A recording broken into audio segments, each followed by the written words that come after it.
Hello, gentlemen. Hello, hello. How are you all? How you going? Oh, yeah. Oh,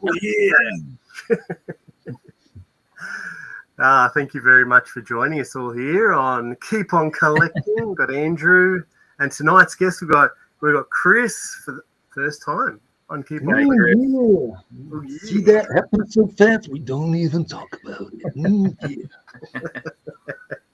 And we've got Phil as well over this way down there. Kia ora, good evening, g'day. Is Leona watching? She's watching something else on the iPad, so yeah. she's had enough of me all day, so now it's her break. I love how you're wearing your GI. You've got GI Joe going, and Chris has got Godzilla and Macho Man. It's Hey lovely. guys. Yeah. Have you guys met before, Chris and Phil? Yeah. I'm pretty sure we have. Yeah. May have been, I don't know, was it may have been on one of Stu's 24-hour charity streams, or Oh, yeah. I can't remember exactly. Feels But I'm like sure I know you very well. So we actually know, of course, we've had Chris on Mo Tuesday. I was going to say, a long time ago. That's going back a bit now, ago. but yeah, of course, we had both of you guys on Mo Tuesday. So yeah, you did. That was yeah, I know that was a the good show. I think it'll be back one day. It's good. I think I was talking to Nate a couple of days ago, and yeah, I was brought that up, and I went, "When's that coming back, Phil? When's that coming back?" Yeah, it's a bit tricky because it's three of us guys, and the three of us are all in different time zones, and so it's the evening. It's the evening for me and Zazel. It's the morning for Adam, and yeah.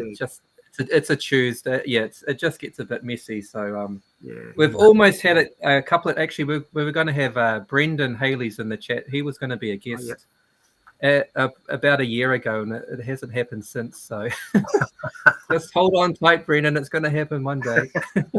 It was lined up. Yeah, it all fell apart. Well, before we get going, I will go to the chat and just run through the people in the chat watching. We do. Well, there you go. There's Brendan Haley right there. Where's Brendan? Where's he located? He's Australian. He's in Brisbane, I believe, Queensland. Oh, excellent. Yeah. Oh yeah, after a few Sunday arvo, so yeah, it must be evening there, obviously. Cheers, Brendan. Hey, Brendan, thanks for joining us. And we've got Scree. Hello. Thanks for joining us. How are we? Yes, we are going well. And there's Phil saying g'day there too. Plastic. Oh, yeah. I think I'm supposed to go. Oh yeah, can't wait for this. You said it did pass through my mind what your favorite wrestler was, Chris, and then I remember the whole thing 9 months ago, the whole tribute to Randy, and I went, "Oh, the Macho Man tribute, yeah." Look at that tribute, Macho Man. There is, oh yeah, Tower of Power, too sweet to be sour, skies the moon, space is the place. Yeah.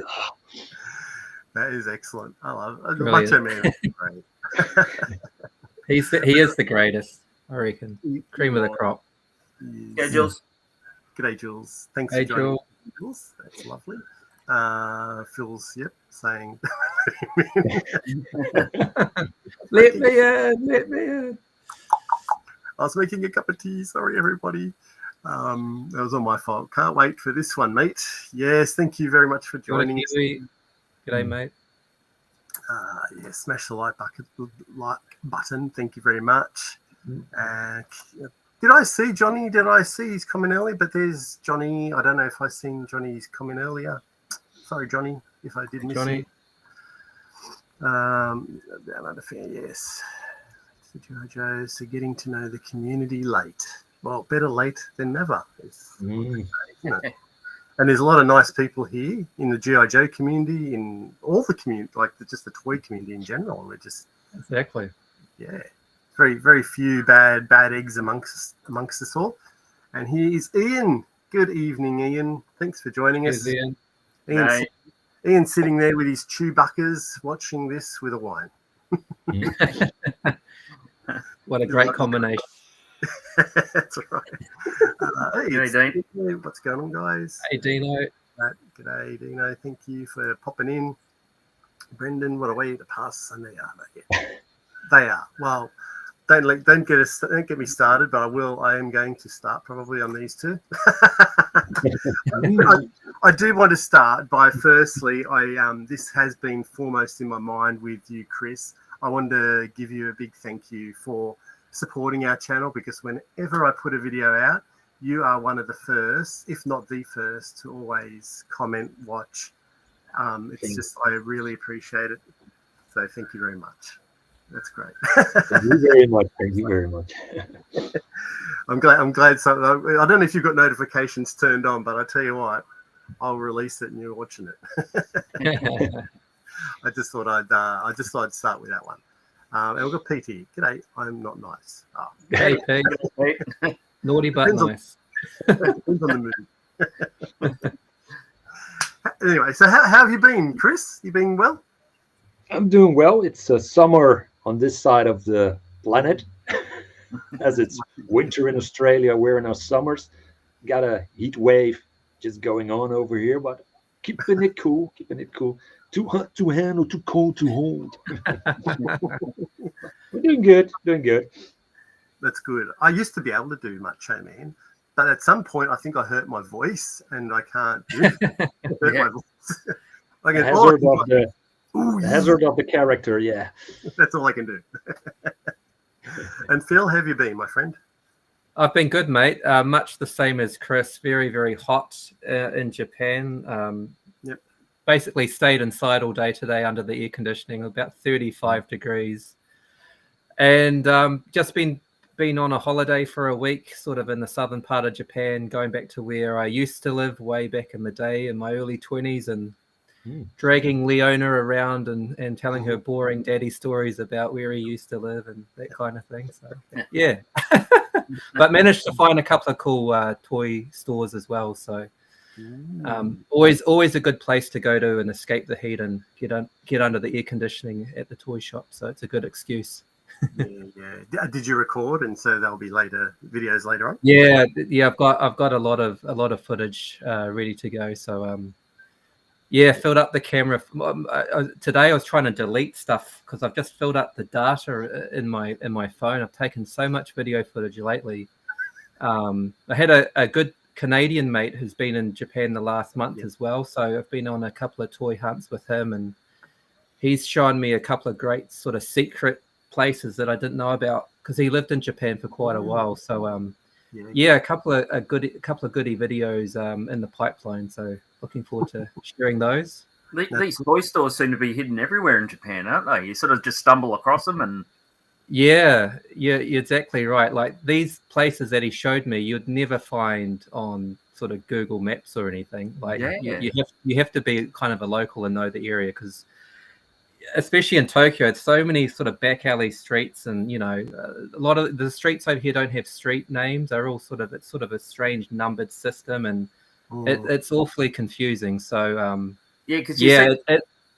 sorry, go ahead. I was just saying, you see these when you do the videos, you see you going upstairs and up here and up there, and I'm going, he's going to get killed up in one of these.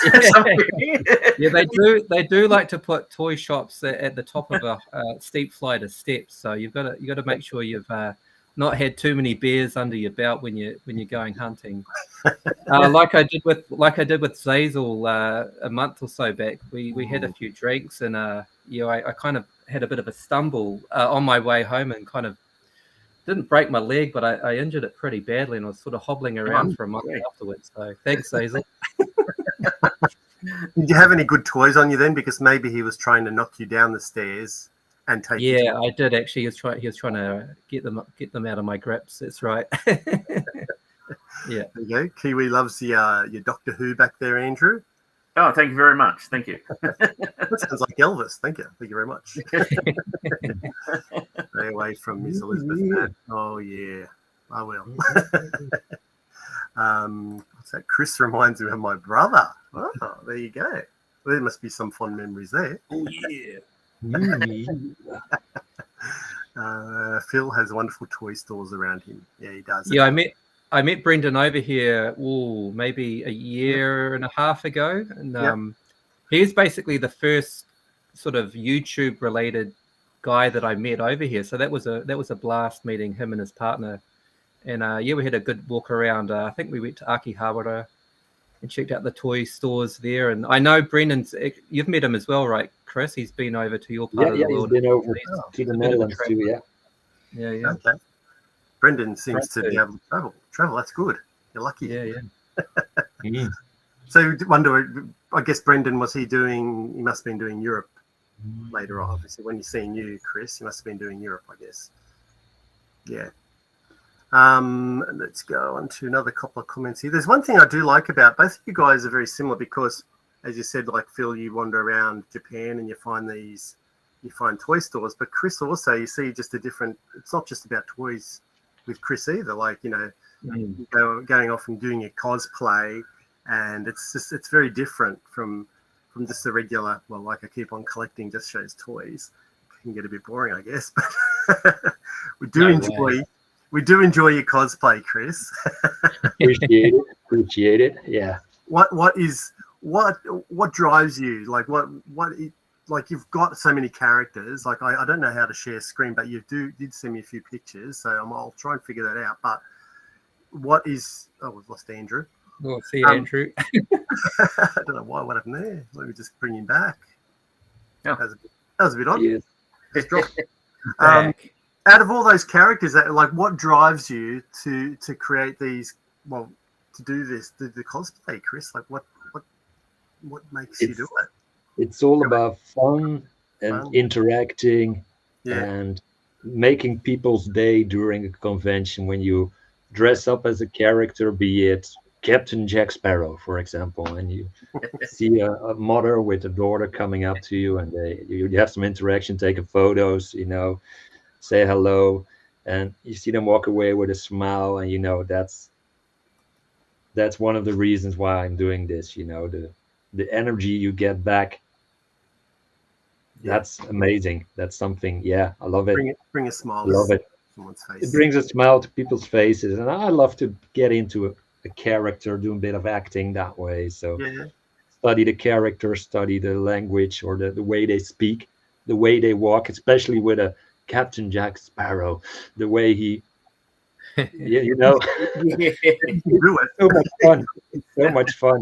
It's I love it. Everyone should try it. I highly recommend it. It's good. It's good therapy. Yeah, it should be like you'd be a superstar in Japan, because obviously the Japanese love a bit of cosplay. So you'd go down a treat in Japan, mate. If I, I want to come over to Tokyo. You know it. So if I make that journey, I still have Black Pearl now, little doggy, but if she would not be with us no longer, then I'd probably make a journey to Japan. I'd bring my Captain Jack Sparrow cosplay, and we meet up and we just see how that goes. Yeah, exactly. That would be fun. Well, if you're up there, you may as well come down here too, Chris. And I'm there. Halfway there, exactly. Yeah. In saying that.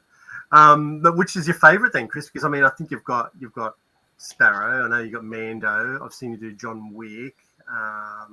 You've done like Mythic Legions type stuff. Yeah, Witcher. I love Red Dead Redemption. So I love the game. I love country westerns, movies. I love all of that. So putting that into that character and live your character out during an event like that is amazing. So I'm liking that. Skeletor is definitely one of my favorites. Skeletor. Oh, that's Skeletor. How can I forget? Yeah, Skeletor. I'm just photos there. Yeah, I'm just trying to figure this out. Sorry, guys. I thought someone was hacking my computer then. This restream's a bit of a trip. This is the first time I've been on a restream, so that it all looks very smooth. Actually, it looks like a good setup. It does make us. I'm trying to get back to the thing. Can you see? No, you can't see it. Just stop sharing. Doesn't open. You can see. Lucky. There's nothing rude in there. Let me just share. This is what I'm after. Here it is. This is it. coming, I think. Wait, oops, connection lost. Reconnecting. Thank you, Johnny. Thank you for the comment. Probably wrong. Oh, that's me. That's no cosplay. We're back. All right. I don't know what's going on. Sorry, guys. I'm just trying to get this window going. I'll try one more time, and if it doesn't work, let's see. That's this one. All right. okay. So that's guitar. Now let me just flick through. Let's go. Yeah. Wait, there's one. There's much. There we go. Oh yeah. Excellent. Well, that was Joe Fest this year, wasn't it, Chris? Yeah. Meeting up with Jeff and Pete. First time the three of us together. Sarge was there, but it's even more important, getting to meet Cecil, Hans Chow, Bob Hansen, Shabby was there. The list goes on and on. So many of those friends you already knew, but then got to meet in person. Is just mind-blowing, surreal experience. It must have been, because I remember watching your videos, and you're hanging around Scuba. You went over there a few days before, and then meeting all those people. I think at the end of it, watching your video, I went, I think I need to go to Joe Fest. Joe Fest is amazing. It's a get together of all the cool kids, and that was. I wasn't even focusing at the toys as much as to, there's Hans again and Gas. I want to hang out with those cool kids. And there's Adam and Zazel, and how cool is that? And got to go back to Shabby now. And that it's quality time with friends. It's not just interaction of just a meeting and making a selfie, but spending quality time. I've been sitting at the bar with Bob Hansen, and we talked, and that was so cool. And I soaked in that moment because I want to remember this. And that goes for every one of the cool kids that I got to meet at Joe Fest. So that, it's amazing. It's something that's going to live with you for the rest of your life. Oh, yeah. I'm just chucking comments over Andrew's head there. Where's your spandex? Sorry, Andrew. Right. That's all of us. Looking forward to seeing more clips. Looking to fly to Japan ASAP for a toy hunt. Absolutely, Ian. Come on over, buddy. Next one. This is your Captain Jack Sparrow look. Oh, yeah. That's that's one of our. Yeah. You said there was a video a few months ago where it was called Elfin. I can't start with H, and it said the last time or one final time. Yeah. What was that all about? Is that they're not going to run that anymore? They are, but this was the last time that they're going to run it at that specific location. So the site is no longer going to be available for the Elfia event. So there's a new event, a new site now with another castle and other gardens and stuff like that. So that's where it's going to be next year. But yeah, this is where it all started for me, the cosplaying at that castle site in 2017. I started with my first cosplay, really. Not doing it that long even. Wow. And bringing Jack out is always a treat, always fun. Well, the moment I've seen you do the wig. Yeah, the moment you put on that wig, you transform. You get the character becomes you, and you start walking with your back hollowed, and you're doing the thing, and you're, I'm Captain Jack Sparrow, matey. And you could have a few drinks, and they just think you're cosplaying too with that character. Oh yeah. People think you're drunk. You're loaded. What's this one, Chris? This is from a game. Yeah, Cyberpunk. That's Keanu Reeves' character, Johnny Silverhand in Cyberpunk, and I love that Cyberpunk world. And Keanu, great actor, great guy, great musician as well.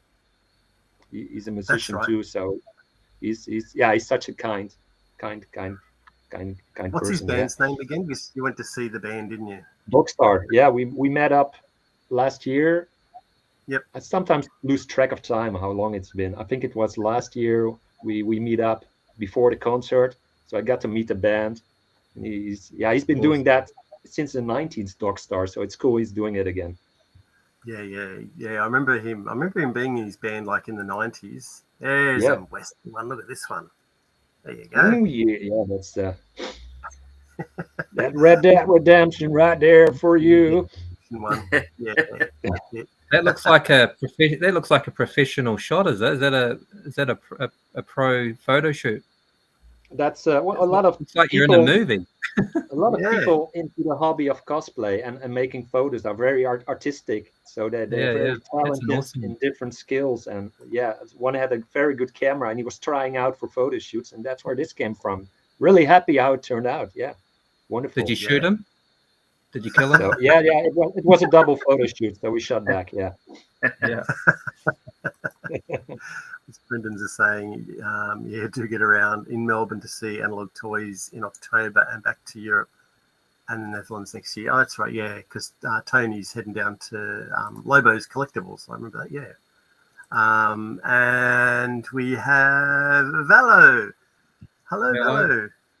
He's heading home from the flea market. Found my first Extreme Dinosaurs figure, Spike. Ooh. Congratulations. Really That's fine. Yeah. I'm just going down a few of these.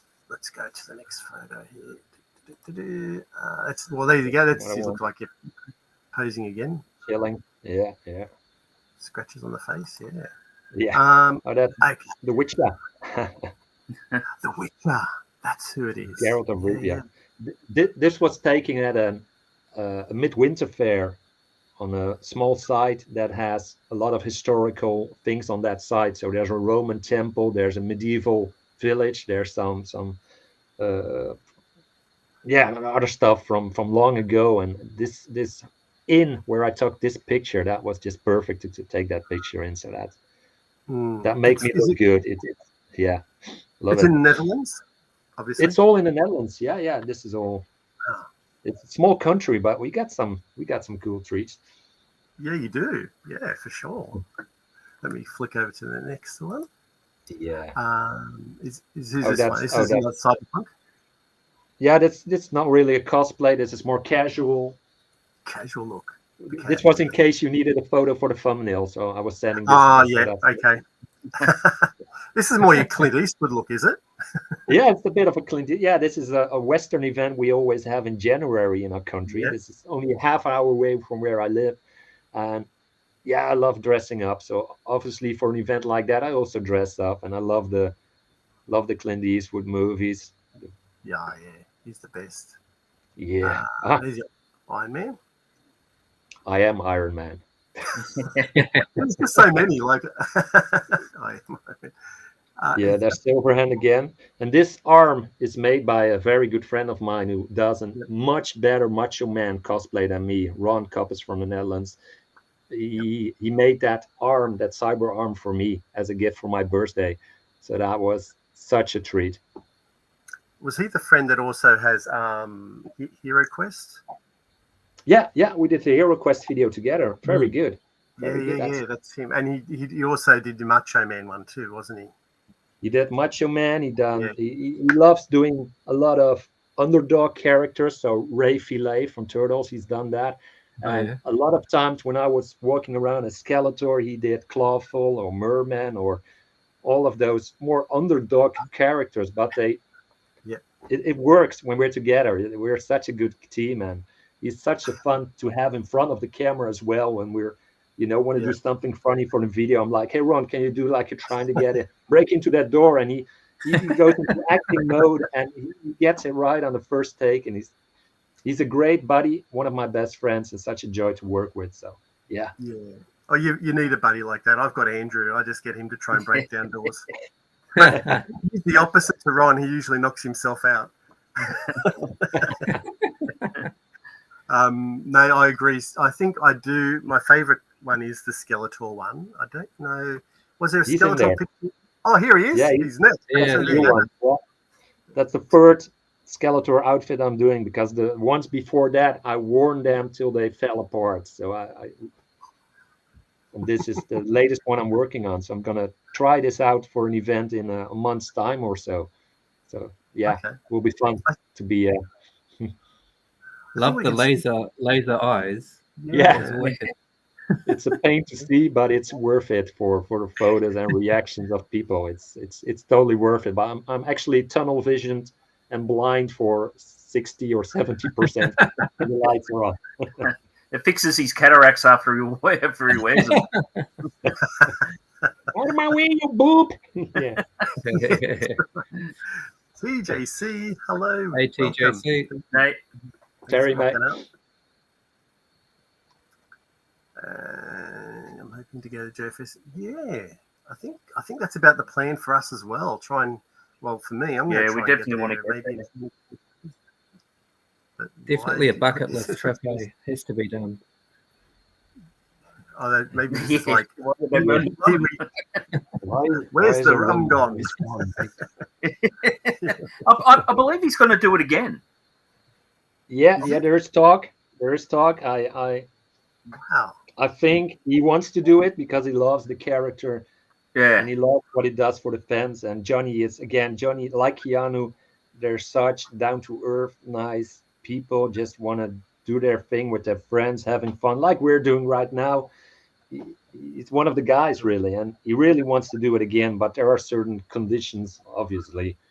And there's things happened in the past, which we don't want to bring up too much now, but it would be interesting to see what's he going to do with the character and how the script would be, it's he loves doing those British type roles, doesn't he? He's a great actor. He loves and even French, he Did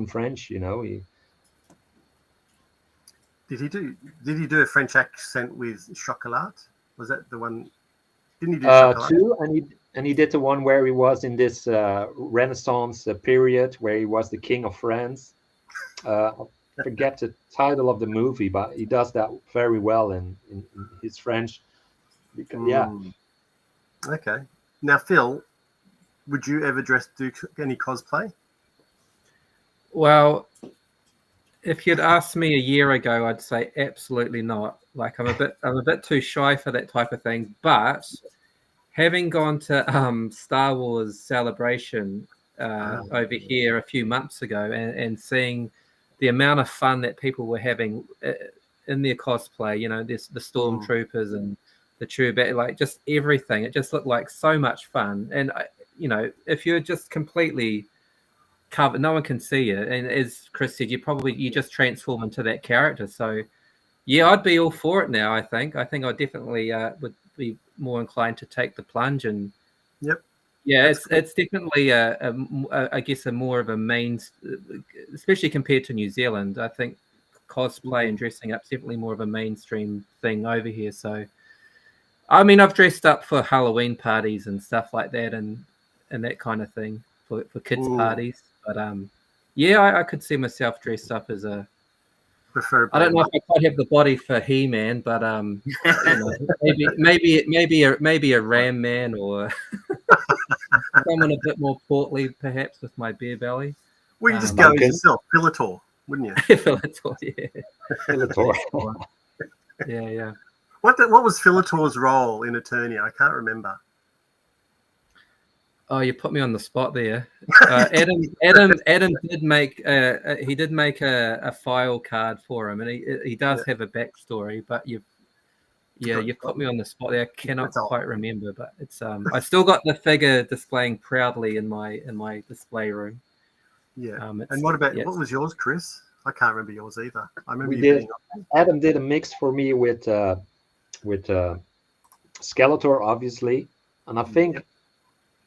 We went for the Dragon Blaster or the Terraclaw Skeletor and combined it with Scareglow. Oh, that's mix those two together, and that whatever he did with his magic, I don't know how he did it, but that was amazing. The character that came out, that was frightening, scary, awesome, all at the same time. Love it. He's definitely got some skills, Adam. Oh yeah, creating all those unique characters.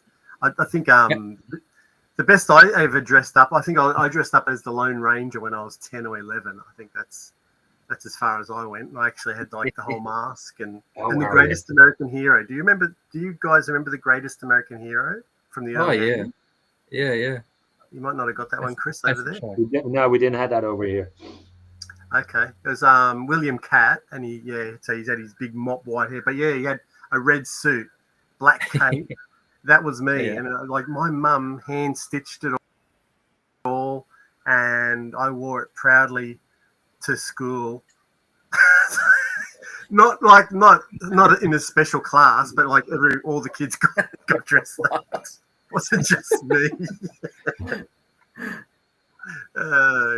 I'm surprised you haven't dressed up as Merman, Matt, or should I say Mermat?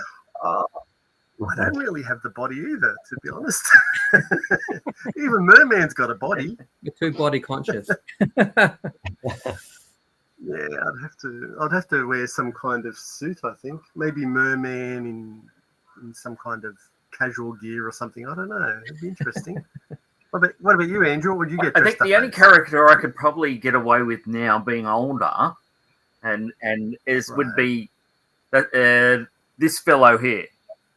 Oh, I get the suit because you can get the cane. Actually, they sell the cane with the little the little thing on the end.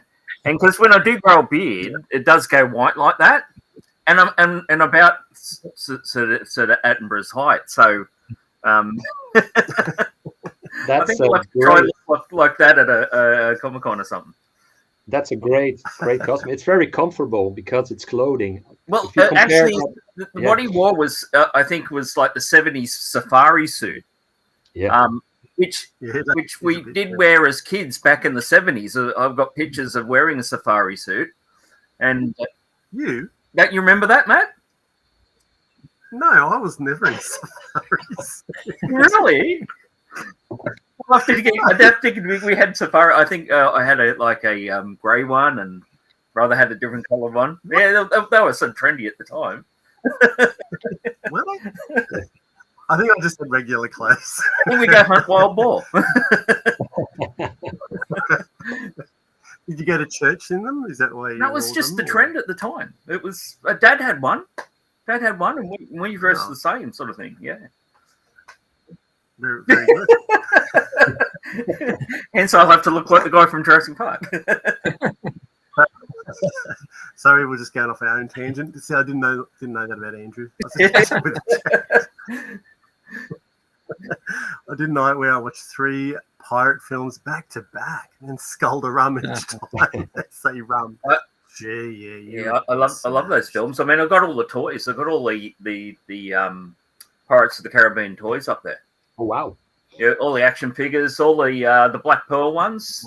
I've got 4 of them because from the different films that they did, and it was every time they changed his outfit. Yeah, so every time they added something, an extra belt, and by the time of the 5th movie, he got 3 of those big belts around his waist, more. So that's crazy. Yeah, it's been a few years since the last movie, right? When was the last? Seems like it's been a long time. 2018, something like that. And now even before that, I think. Yeah. Long overdue. So heading on 10 years almost. Yeah. Since the last one. Did they do one without him, or no? They didn't do any. No. Without. No. All with. Yeah. Yeah. Oh, okay. Because there was rumours they were going to continue it without him. Wasn't it? When it went into the woke era sort of thing. Yeah.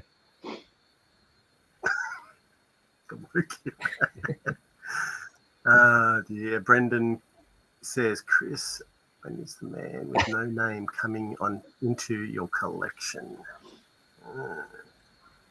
I can be anyone. Oh, because is that they did it? Is it Hot Toys? They did a Clint Eastwood. Is that the one you're talking about, Brendan? Because there was a Hot Toys and it looked exactly like Clint Eastwood. Maybe released about 12 months ago. Yeah, it was a bit pricey, obviously, being Hot Toys. Sure. Yeah. But yeah, it was a beautiful. I don't know what you call it. Beautiful doll, beautiful toy. All you need. What you got? I've got Nate. G'day, Nate. Sorry. Hey, Nate. I eventually got to you, Nate. See you, mate. 10 minutes later. Hey, Chris, did you ever see a film called The Sword and the Sorcerer? Yeah. We watched it the other night. Actually, I don't think Matt hadn't seen it, and I said, "You got to watch this. He's got 3 blades on his sword, and they shoot out." Yeah. Because he kind of goes. He aims it at him and just must press a button, and this one of the 3 blades goes and just jabs in this guy's chest and knocks him back. He's saying, Chris is a legend. I've been lucky enough to have met him last year. Yeah. Yeah, that's right. At the NEC Toy Fair. Well, did Scuba go to that one as well, Chris? Yeah. The first guy I met at that one was Stu. I was walking out the parking lot of the hotel, and it was getting too dark, and I see this angry little man with a beard shouting, "Yes, Chris Miwa, yes!" And that was amazing. That's a moment, one of the moments you never forget. And careful, he's cool. Just got into the chat. Hey, Stu. That was amazing. And there's people you got to meet. So he took me into the hotel, and around that corner was this big man with the name Scuba Pete. And that was the first time we actually got to meet in person. And that was just amazing. Luke was there. VTR Dave was there. Terry was there. And then one after the other showed up. Cy was there. One of those other amazing, surreal moments. Wow. Yeah, I bet. To meet all these guys just must be amazing. G'day, Delvian Seek. How are you? Thanks for popping in. The super cool Chris Miwa. Absolutely. Well, it was like when we first met Scott Crusher. Remember that, Matt? That was a buzz. We tracked him down in the toy show, and be careful. You go tracked him down. It was funny because he drove at the time. He drove this ultra bright yellow car. Ooh. Like we didn't know it. We could see it when he did the videos. He sat in the videos. Yeah. And I go, Matt, I know he drives this yellow car because when he's doing the beginning of his videos, he's sitting in it and you can see the pillars are yellow. I said, so and then we spotted it. And I go, who is this? That must be his car. And then we tracked him down in the toy show. But it was a buzz here, meeting someone that they've been watching on YouTube, especially when he just started. Yeah, there wasn't too many people doing it. And so I rocked up to this guy. I tapped this guy on the shoulder and I went, hey, Scott. And he turned around and it wasn't Scott. And I just went, sorry, you look someone else. You look like someone else. What are you for, man?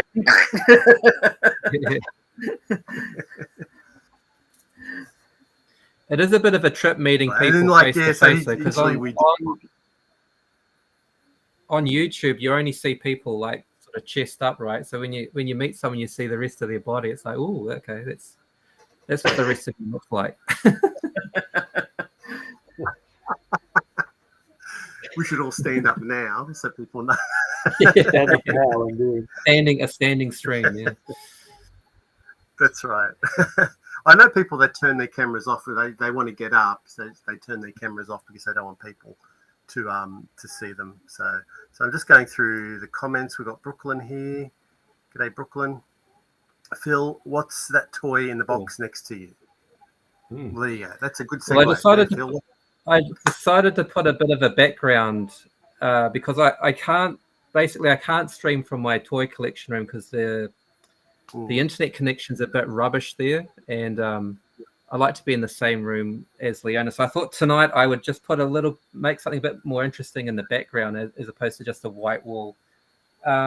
So this is a chance to show off a bit. This is a Dino Riders box Triceratops in the Japanese packaging. So excellent.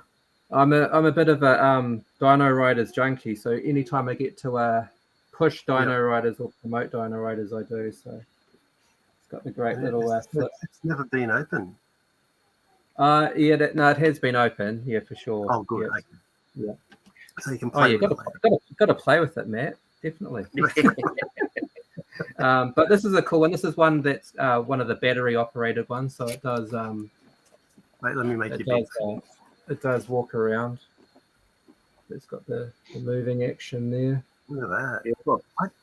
I didn't know this existed, actually. I haven't seen it. Yeah. So, that was I've mentioned this before. I had no idea that Dino Riders, because when I was a kid, Dino Riders was my favorite. And yeah, it was quite a buzz when I discovered that Dino Riders was released in Japan back in the day as well. So just the boxes, the design of the boxes, because the European release or the American release, it's all artwork. So they've actually used the actual toy and a diorama for the packaging with the Japanese release. So that's what that is. Yeah. That's amazing. Yeah. Do you guys have any Dino Riders? I know Dino Rider. I bought a bit of Dino Riders from Germany. Actually, it must be quite a big thing in Germany. But like, I look online in New Zealand, you never see Dino Riders pop up on the New Zealand market anyway. So I'm trying to pick up as much as I can while I'm in Japan. But while you're in Japan, do you have much Dino Riders in the Netherlands, Chris? You see much? Yeah, we have it, but not that much. I don't think back in the 80s we got that much dinosaurs on the toy shelves. Didn't do that well over here, I think. So if it pops up here, I think, yeah, maybe it comes from Germany. I don't know, or overseas, but I mean, I don't have it in my collection, but I've always loved the cartoon because a lot of the voice actors from other cartoons that I love at that time are, Chris Latta is also in Dino Riders, and it was a pretty short look. I mean, there's only 3 waves. Only the first wave was released in Japan, so it can't have been popular here either. But I'm not a modern. I mean, that's one toy line. I know they're re-releasing the mask stuff, but I would absolutely love a re-release of the Dino Riders stuff. But I don't know if that will ever happen or not. But I'd definitely be first in line for it. Yeah, Mattel would be the classic one. I mean, because they've got the dinosaurs already. Yeah. I mean, all they have to do is put the stuff on them. Yeah, settle them up, and they'd resell their dinosaurs again. Yeah. Because the accessories and the guns and stuff are so brittle. Like, I've had a couple of occasions where I've opened up a package delivered and stuff has sort of crumbled in my hands and so forth. So it's definitely seen better days and it's ready for a bit of re-life. Well, the G.I. Joe's the same. It falls apart just looking at it. As soon as you watch it, so little clips break off and all that. It's just the age of the plastic. Yeah. So it makes it hard to actually try play with anything. Okay, the warehouse. That's a Kiwi shop, isn't it? Yeah. Yeah, a lot of dinosaur stuff. Yeah. Oh, I love dinosaurs. Like Chris, Phil got, like, Japan gets a lot of its own, I guess, like if you look at Takara and they released their own G.I. Joe brand, like G.I. Joe figures. Was there anything unique to the Netherlands that you know of? Like, Nope, not a thing. Not a thing I can think of. Anyway, Phil, no, nothing, Chris. Okay. No, or I wasn't interested in, because I remember as a young kid, I was on a very early age, I was interested in anything that came from the US or the UK. If they speak English in it, I was interested in it, and I didn't watch all the Dutch cartoons or stuff like going on. So nothing comes to mind. No. That's all right. I don't know, Andrew. Can you think of anything? You've probably got a bit of it, because I've got a lot going on in my head at the moment. But like, can you think of anything? Any toys that came out to Australia that were a little bit unique out here? To Australia? No. We I mean, as you know, we had Toll Toys. Yes.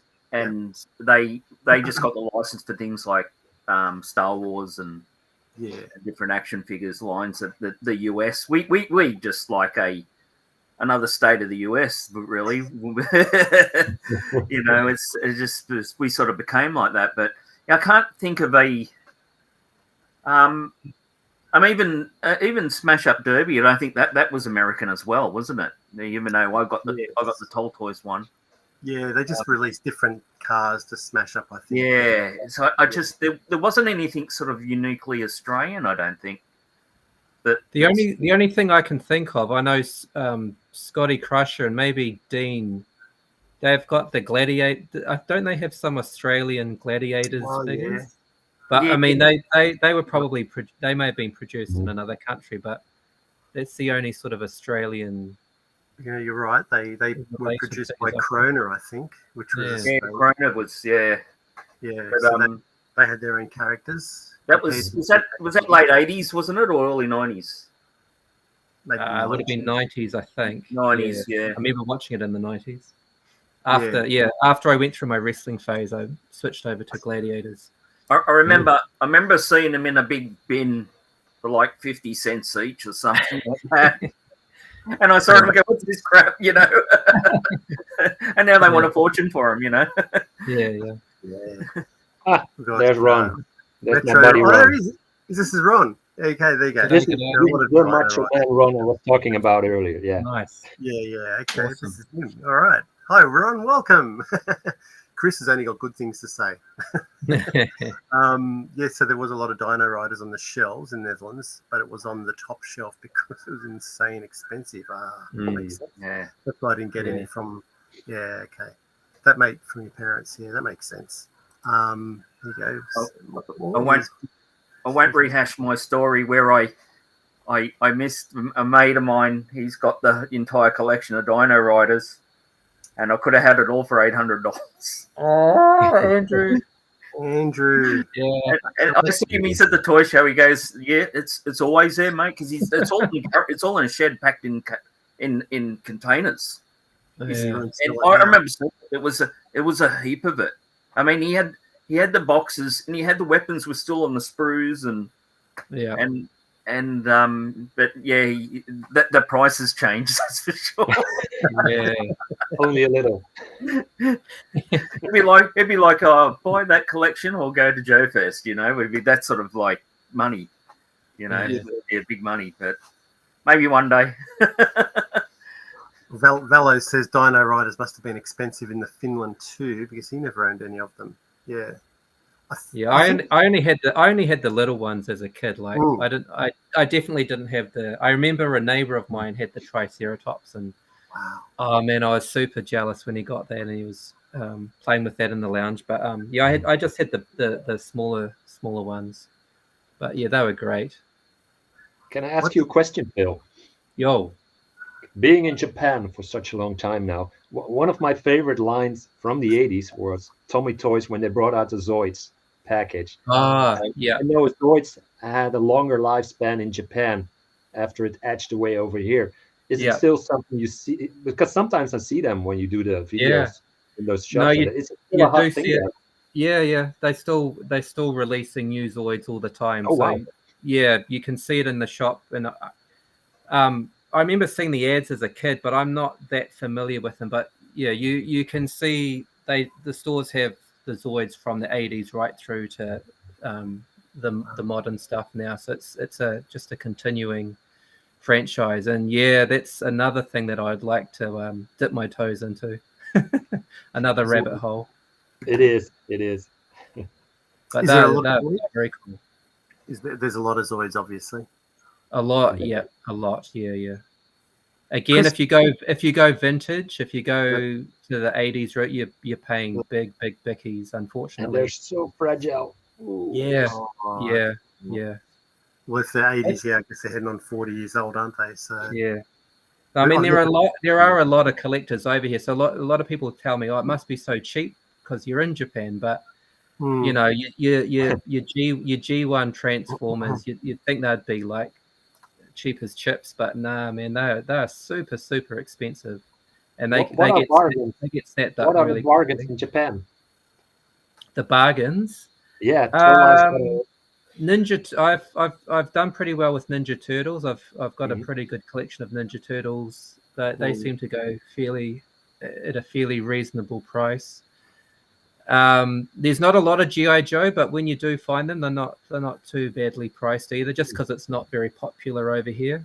But they're just a lot trickier to find. So I've got a lot of the Takara carded GI Joes, and I was lucky that I bought those sort of just as COVID was starting, when the prices were somewhat reasonable. I sort of got them for under $100, but now they've probably doubled in price since then.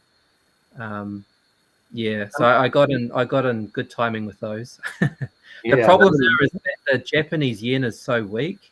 So there's so many people coming over here now and buying, and because of the demand, the prices just keep going up and up, which is not good for me living here, but good for tourists. yeah. Yeah. Chris, do you often watch? Yeah. Sorry, go ahead, Mike. No, I was going to add for you, Matt and Andrew, are there any toy lines that are bargains in Australia that are more expensive over here in Europe or America per se? No, everything's expensive here. Yeah. well, I guess I'm looking at something, and like I feel that the Playmates Star Trek figures, they're quite easy to come by and still quite cheap to get. A lot of those ones, something like maybe those the Lost in Space, the Trendmasters. They're not too. The vehicles might be a little bit pricey, but the figures are quite affordable. I'm just sort of looking around some things in my room. Yeah, I mean, in the vintage, in the sort of the vintage toys, or sort of like, I mean, the Motu stuff for the modern stuff's quite sort of fairly cheap. Yeah. But everything is fairly expensive down in Australia.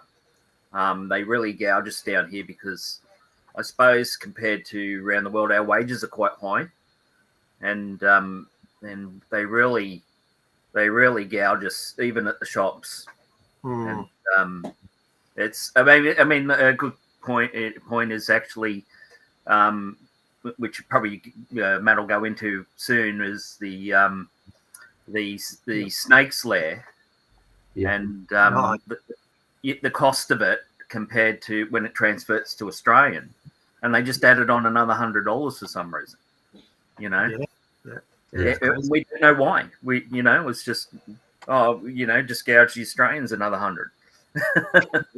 Sunshine tax. Fun time tax, yeah. Mum says my cousin had a lot of Dino Riders. I was not even allowed to touch it. Ooh. This must be the most viewer-sensitive, expensive toy. Well, it is really fragile. I bought one when we went to Melbourne. I bought the Quetzalcoatlus. Yeah, the Quetzalcoatlus.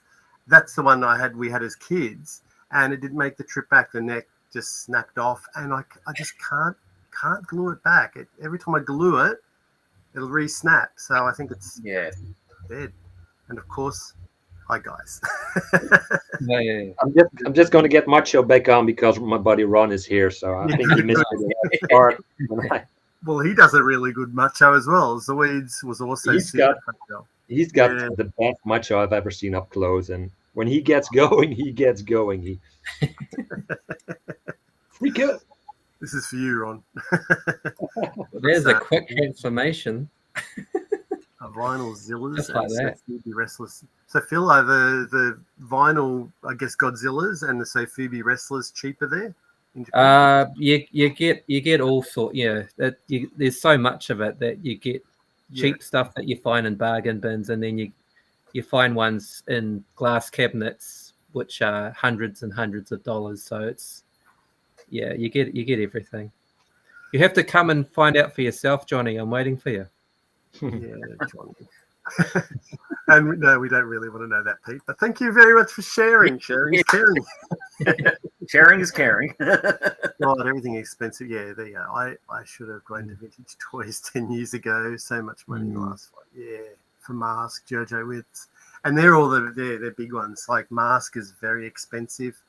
G.I. Joe. Like if you just want a complete figure out here, like maybe a single figure, you're looking at least, I don't know, what, $70, $80, Andrew? Yeah. For a complete depending figure? on Yeah, like a vintage one. Depending on the figure, Yeah. Anyway, that's the way it goes. Oh, Andrew's gone again. he just keeps dropping out. I don't know what's going on with that. You don't like me. And he's back.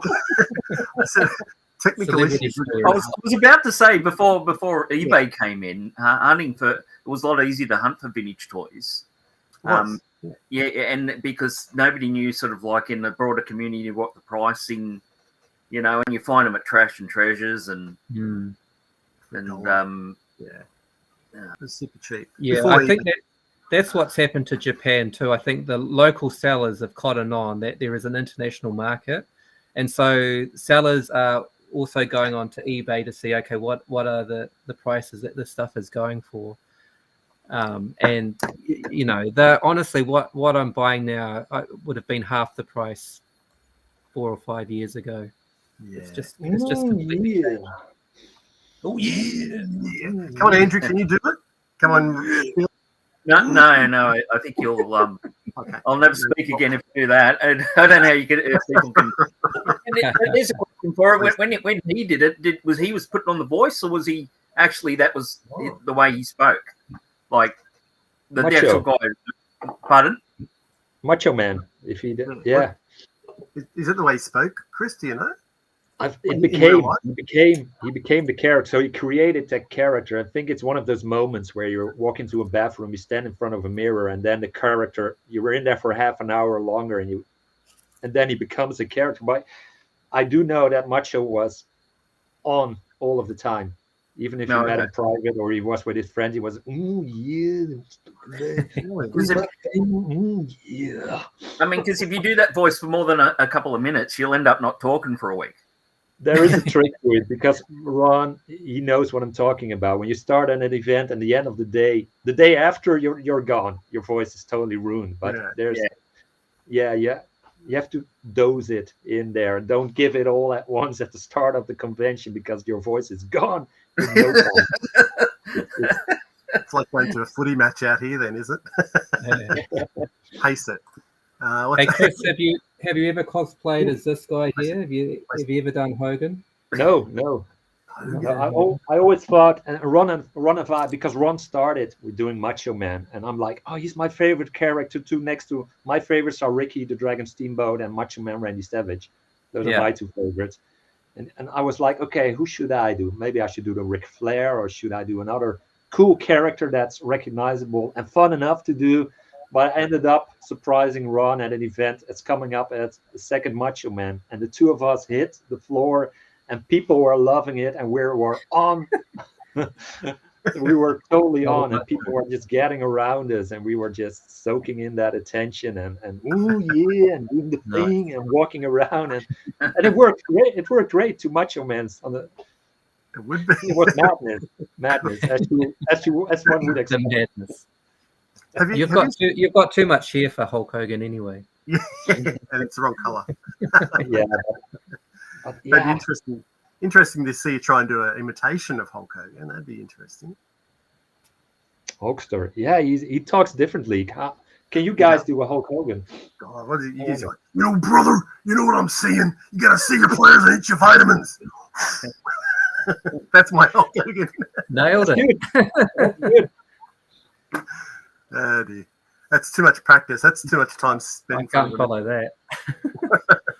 Each time Andrew drops out, I'm hoping he comes back in cosplay. A fat bloke in a safari suit does not look good. Not the year 2025 anyway. What's PGM? Chris, drop a coffee cup and pretend to talk to Mean Gene. I am the cream of the crop. Yeah. Was Visionaries a big thing in your country as well? There you go. Was Visionaries big in New Zealand, Phil? Do you remember? It wasn't with me. I think it was. I think New Zealand may have missed a few toy lines. I guess maybe just the size of the country. Even things like, honestly, Kiwi might talk otherwise, but I don't even remember seeing things like Mask in New Zealand back in the day. But yeah, I definitely don't remember seeing Visionaries in New Zealand, and I don't see it in Japan either, actually. Oh, that's odd. Okay. Yeah, well, Chris, obviously, you're starting to get a couple. Yeah, I started because of Ron. He has such a cool collection, and I love the cartoon, and I loved, as a kid, when that came out, even for a short time where I was living, that 3D holograms they had that did something to my child's mind. And I started collecting them this year and got a nice starting collection going there, but yeah, you do. Amazing. You got because I think I've only got 3 up there. But Steve, Darby Collector there's my 3 up there. See up there in the corner there? Oh, the top left. Yeah. Yeah. Yeah. You can't really. Yeah. I'm trying to get up there. Was it not? There you go. That's him. And you got the 3D sign as well. So I got that made up. Cool. But yeah, they're really hard to come by in Australia. The Visionaries. I think Dino's into it. Totally Taylor Retro Hunters. He's definitely into it. Mm. And what's Brendan saying here? Brendan is going. Complete vintage V1 Snake Eyes was 140. Wow. Add Storm Shadow and between the two, 50. That's the one I got the other day. And that where I got those three that were all the Noel Min. You did? Yeah. You didn't tell me about this. Because I bought out yet. Yeah. Would anyone like a selection from the tray? Great. What have you got there? There's only one or two in there. If they just come out of the oven. Yes. I just baked a fresh batch of Joe's. Nice. Piping hot. Mate, they are a pain in the ass to frickin' stand up without a stand on them. But I can see Wixford in there. He's my favourite. There we go there. Oh, that's nice. Snake Eyes. What version is that? He's little. Where's his little thing? He's got his little binoculars, but it's probably fallen into the box there. But, he's all stiff and it was really good. I got a sort of cassette of three or four of them off. It was a good find actually. Oh wow! Tiger Force, nice. Yeah, thanks Kiwi. And see you, bro. What did you? No, they all had their backpacks and everything, so it was a good haul. Good condition. Yeah, they're really it's like it just came out of the packet. Yeah, so I was really happy with those ones. Yeah. So they are I have to put them back in the display case when I can. But it's funny. There's the stands, the little black stands. The G.I. Joe stands. Because I actually I made a workie. They.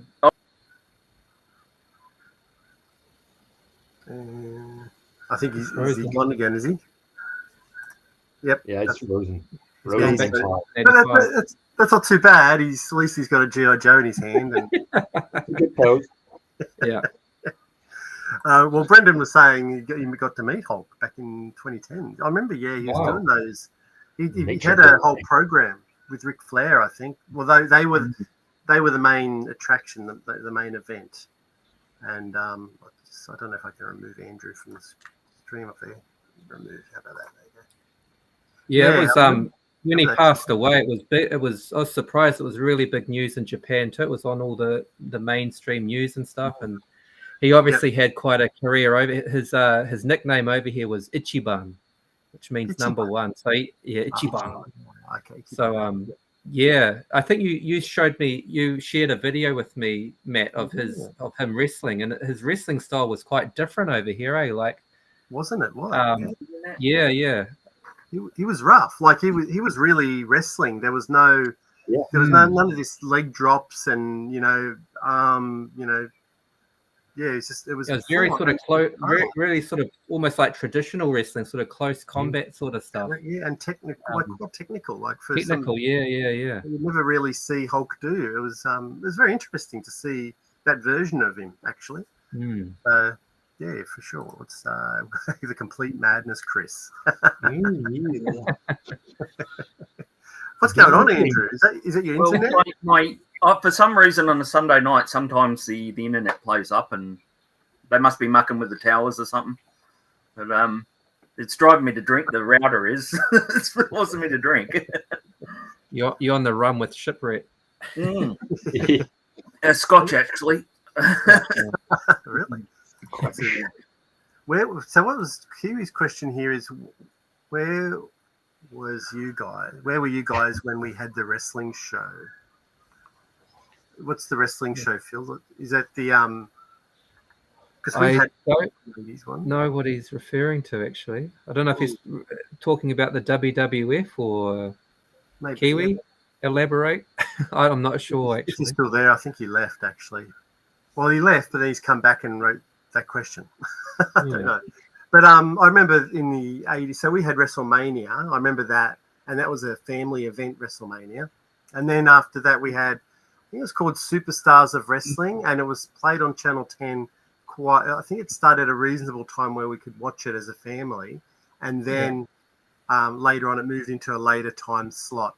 And I think when I did those the Hasbro Maniacs live stream, Phil, it used that music very similar to that. Yeah. Or was it more like Michael Jackson's Thriller? Yeah, it sort of used the Thriller song, but didn't use the words, just the music. Anyway, and then it kind of just disappeared. I got out of wrestling, I think, and then so I don't know what happened to it. Andrew with a million years. Yeah, that's right. Yeah, Action Man, Barbie, Smurf, Star Wars lines back in the day. Is there a joke in that, Phil? Or, I mean, PGM? Like, well, you're actually telling us a fact. That is amazing. Yeah, that's all we had. Yeah. Just those lines. Yeah, just those lines. That's quite insightful. What type of because I think Pete's showing his age there. I think he's going up to about 1983 there, perhaps. There's a fair few after that, Pete. He only remembers those. Maybe he was up into those, and then after that he just. But I don't remember G.I. Joe being massive in New Zealand because it wasn't on the TV. I remember we had to rent out the videos from the local video store to watch G.I. Joe. And I think G.I. Joe came out in New Zealand maybe in the mid 80s, not the early 80s. I think they called it G.I. Bro down there, didn't they? G.I. Joe Bro, yeah. Joe Bros, yeah. Yeah. Well, you've just attracted Joe Hunter 73. Hey, Joe. Hey, where's so you show Joe's? Joe Hunter rocks up. Yeah. Joe Hunter, everyone's just saying hello to Joe Hunter. Even better, Joe Joe's are pretty pricey too. Yeah.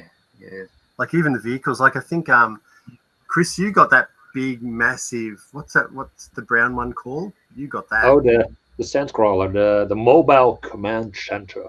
Yes. Is that in your toy room in the collection? No. It's so impractical. I keep walking and banging into it. I don't have the shelf space to put it up high there because I got pride. So it had to go to make room for pride in here. So it's a massive unit, isn't it? When you say go, like you sold it or you've stored it somewhere?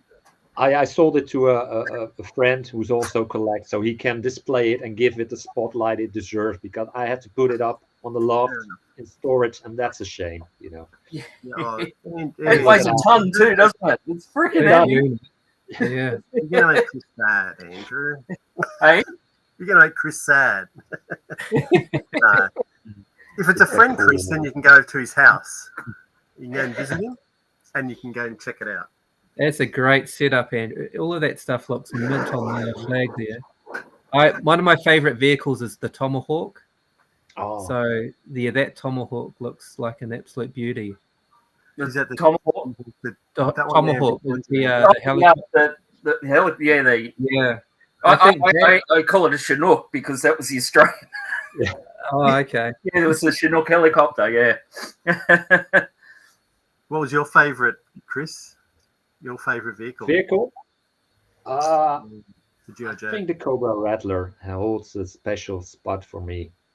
Yeah. That blue bird of the sky. Yeah, that's a beauty. Love it. It's a beauty. Yeah.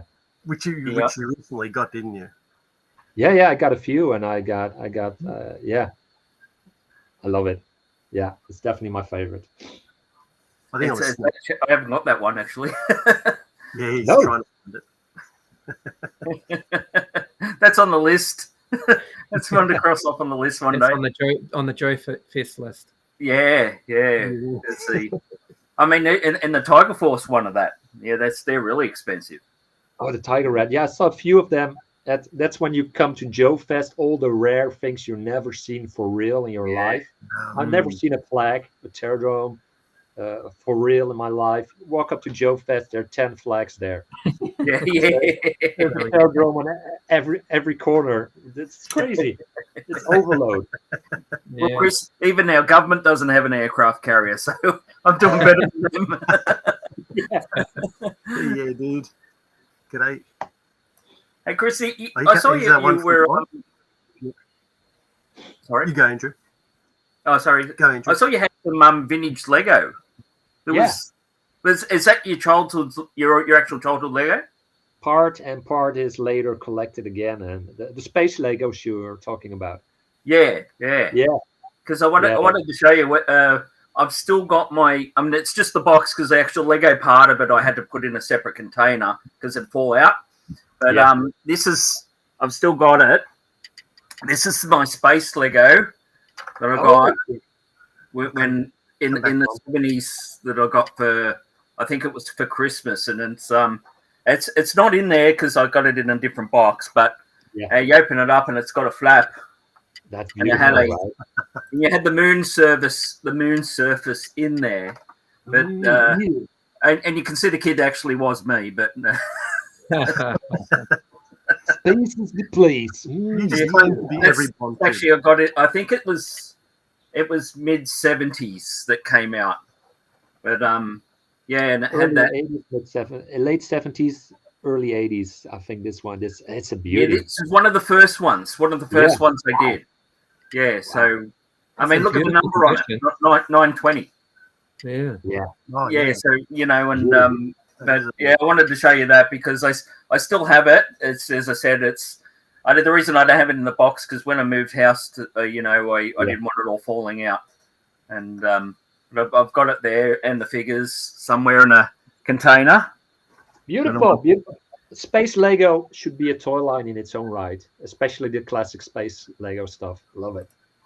Yeah, I mean, I do have a lot of Lego which I'm going to sell because I just couldn't get into that sort of line. It's all on the loft, and we're going to do a little experiment on Chasing 80s in the near future. I'm going to try my hand at stop motion, so we're going to see how that works out. So that's to come in the future, but that's Space Lego is going to be. That's right down Matt's Avenue, stop motion. Yeah, you shouldn't have brought that up because I can talk to you about that for days on end. But Ron's got a good question before we. Yeah, we'll do Ron. So, question about your GI Joe. Who was your favourite Joe, and who was your favourite Cobra? Ron's is Outback. God bless you, Ron, because that's my favourite, always, forever. In Dutch, now can you say these words? What's that word? Achterdeur. That means back door. Okay. But yeah, you're right. Yeah. Okay. I thought when I was a kid, I liked Outback because I thought he was Australian, but he's not Australian, is he? How stupid's that? I thought the same. I never read the file cards. No, I couldn't read, Phil. Yeah, throw it away. Just play with the toy. Yeah. Favorite Cobra. Okay, Andrew. So, who's your favorite GI Joe and your favorite Cobra? I think the Cobra Hooded Commander. Okay. Because he's big in my Yeah, you can do his voice if you want. I never can do it now. On demand, you can't do his voice. He sounds like Skeletor, doesn't he? A little bit. Probably done. He's exactly like Skeletor, the Cobra Commander. Sounds like Starscream as well, didn't he?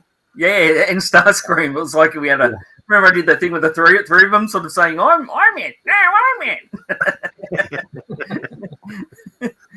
I think this one. Chuckles. I like. Chuckles. Yeah. No. Yeah. I don't think I only think in the series he actually only said one or two words. He's Australian too, isn't he? Pardon? No, he's not Australian. I'm kidding. No, he's not Australian. No, he's not Australian. But the funny thing is, I found the right Hawaiian shirt on eBay. Oh, the same one? Yeah, it took me ages. It took me ages to find that pattern.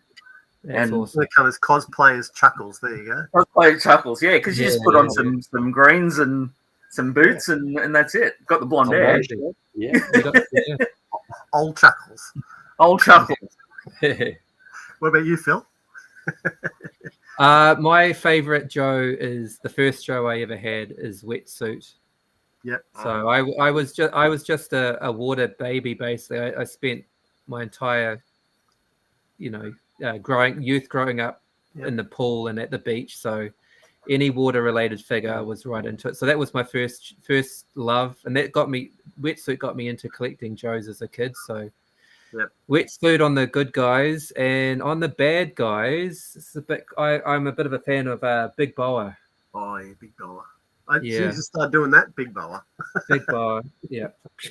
I think he was 87, and 87, me and my younger brother, that was our peak Joe year. So we had a lot of the 87 figures. So Big Boa, Croc Master, they're a couple of favorites. That's when Joe started getting a bit into the sort of the sci-fi weird sort of direction, but that suited me because I was I wasn't really into military figures and stuff. So when Joe took that turn, that started to go right up my alley basically. So I'd say Big Boa and Wetsuit would be my two favorites.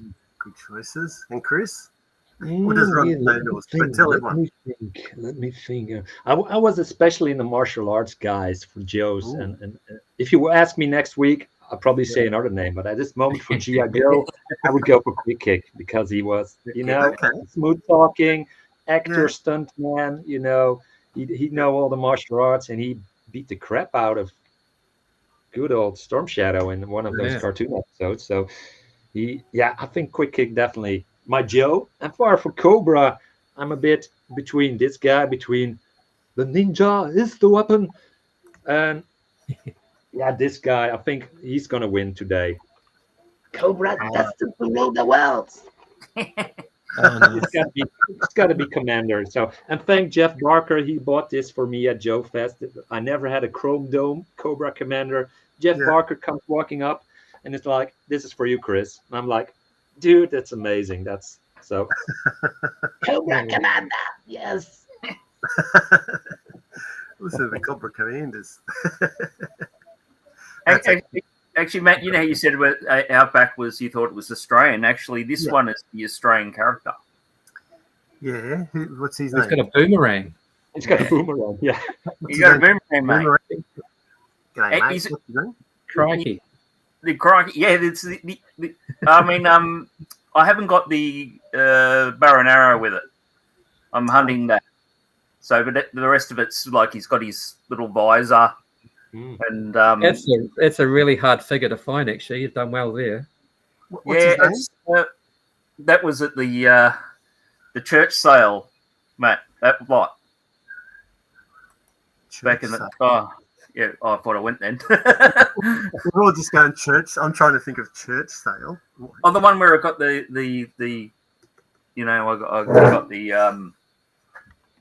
one I just showed you the big play set. I got that and all the figures at that church sale. Remember? Oh yeah, the lady. And is it the story? Yeah, sorry, we got on a tangent. Andrew, did you? I was going past every Friday there was this church and they'd have a a sale thing on Saturday, and I'd just stop in on a Friday as I was setting it up. Anyway, this lady pulled up in a car and she just had the whole back of it full of vintage Joes. The command center and also get it out without breaking everything. This was in it as well. Oh, and man. Wow, and a huge container full of figures. Wow. And got it for I think I gave her $25 for the lot. She thought that was great, and and I had it for years. I had it, Matt? It was only recently Matt came down and I got all these stuff out, and then we found out all the figures had the accessories with it. It was just bizarre. Yeah. And then years later again, the little parachutes little parachutes. Oh yeah. And I thought, oh, I'll open it up. And I opened it up, and the kid had put all the knives, the handguns, all those little accessories in the parachutes, and it just came falling out, and I couldn't believe it, because they're the things that are really expensive, to track down, that the bloke who drives the command center, he's got a knife, and all that sort of thing, and they were all in there, and it was just amazing. Yeah, I mean that's unimaginable these days, to have that happen again. For sure. 1979, I purchased this a few years ago. Love Space Lego. This is Joe Hunter 73. That's Brendan. I had to literally break a leg to get my first space Lego.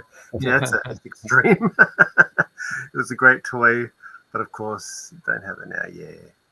I mean, it would have been expensive back in the 70s too for my parents to buy that. I mean, Lego's expensive now. Imagine what it was back then. Oh, my daughter is. We're currently going through a bit of a Simpsons run on TV on Disney Plus, and so she wants all Simpsons stuff now. I had a look online for the Simpsons Lego. Oh man, that go like for what I've seen so far, it's a couple of $100 per set. It's just crazy prices. Yeah, but even the modern Lego stuff is super expensive. When we went to America, I don't know why, my son didn't really watch The Simpsons, but all he went to the Lego store, and all he wanted to get was the Simpsons house. So he bought this house, and he just dragged it all over the rest of America. And we got back to Australia, and we spent a few weekends building this Lego house, and there it sits in his room. Dust all over it now. But fond memories of carrying it all over America. God bless him. Right. He just wanted the Simpsons house. I'm not expensive. Turtles toy box. He chose Transformers over Lego. Was that speaking of Transformers, can I just show you guys my latest pickup? Yeah. Ooh. I went to a. I don't know if you guys are familiar with. This is basically a subset of Transformers called Transformers Victory. So it's a sort of a Japanese release. This guy is called Deathsaurus, and he's awesome. the latest pickup that I bought yesterday on my way home from the grandparents' place. So, Kaiju, yeah. It looks very it's a Decepticon, but very kaiju-ish. Yeah. What does it transform into? Well, that's his dragon mode there, and then he transforms into he's called a beast. Breast former or something. He's a bit like Soundwave. Like you can put figures inside his chest, and they kind of pop out. So I didn't get any of the accessories. I just got it as it is without the accessories. But I was so lucky I found this in basically a countryside shop, because if I'd found this in Tokyo, it would have been double the price. So I was just I was on cloud 9 when I picked this up last night. So is that a chrome head? Like it looks like he's got some spark. Yeah, it's all chrome. Yeah, it's got. Unfortunately, his top horns kind of. That's why it was a bit cheap. His top horns kind of snapped off a bit, but all of the decals, all the stickers and stuff still look beautiful on it. So that was a 1989 release, which I don't think these were released in the States or whatever. So that was a cool find. Anyway, has that been something you've been after for a while, Phil? No, I actually I've got Ken from Toy Connections to thank, because he did a couple of videos on like the Japanese sort of exclusive release of the Transformers. So I'd seen one of his videos a few weeks back. So when I saw this in the store, I was kind of familiar with what it was. So yeah, he's super cool. It feels like when you see those type of things and but you feel like no one else knows, and you got like some that's not an item that I'd look at that and I'd just go, oh, okay, and I'd move on. But you had some information. Because I, to be honest, I buy 90% of my stuff online. So when I do see something in store, it's at a reason. Because again, I don't want to pay hundreds and hundreds of dollars. If I see something at a reasonable price, I still get a massive buzz out of that. So yeah, I was pretty stoked last night when I found that one. Oh, I bet. Do you get like Phil? You do a lot of toy hunts. Do you get to do you have a lot of like collecticons or toy fairs in Japan? No, not really. I think there are, but I haven't got around to going to anything like, apart from the Star Wars celebration. That was the first big thing I've been to. I know Tokyo has a big garage sale once. I think it's every Sunday, sort of in southern Tokyo. It's a long way from me, and I hear that's a bit hit and miss. But there's a couple of Japanese-based YouTubers that have been there a few times, and it looks half decent. But yeah, nothing like the cons that you guys go to in Australia or in Europe. I feel like Chris has got some good ones. Like, do you have some good ones, Chris, in Netherlands? Some toy fairs, collecticons? We're getting there. We're getting there now. We had in a toy zone earlier this year, and that was the biggest toy event we ever had in this country. That's a relatively new organization that's been doing that. They've been doing it for a couple of years on a smaller scale, but this time they went all out. And I don't know how many vendors were there, but that was, for Dutch concepts, that was enormous. That was huge. But we got some good ones just over the border in Germany or in Belgium, where prices sometimes are a little bit more affordable. More deals, more bargains to be had sometimes, but Toys on did all right, and definitely looking forward what they're going to do. They're going to do a smaller event later this year, and next year they're back even bigger, they say. Nice. And UK is an hour and a half flight away from where I live, and of course I've been to the NEC, like Terry said earlier in the chat. Yeah, and I've never seen anything like that scale. And then this year Joe Fest, to see a toy event with different levels, and that's something it's too much to take in for what I'm used to. I don't know how it's going to be for you guys if you're going to be there next or the year after, if you can. It's you don't know where to look, and there's so much there. And when you're filming, I think it's the same for you guys. That's for me. When you're filming for your channel because you want to share that with the watchers, you're missing 50 or 60% of what's out there. And when you're editing back, you see that was there on the shelf. That was in front of me, and it happens with us all the time. We watch other people's. We watch other people's videos of the shows we go to.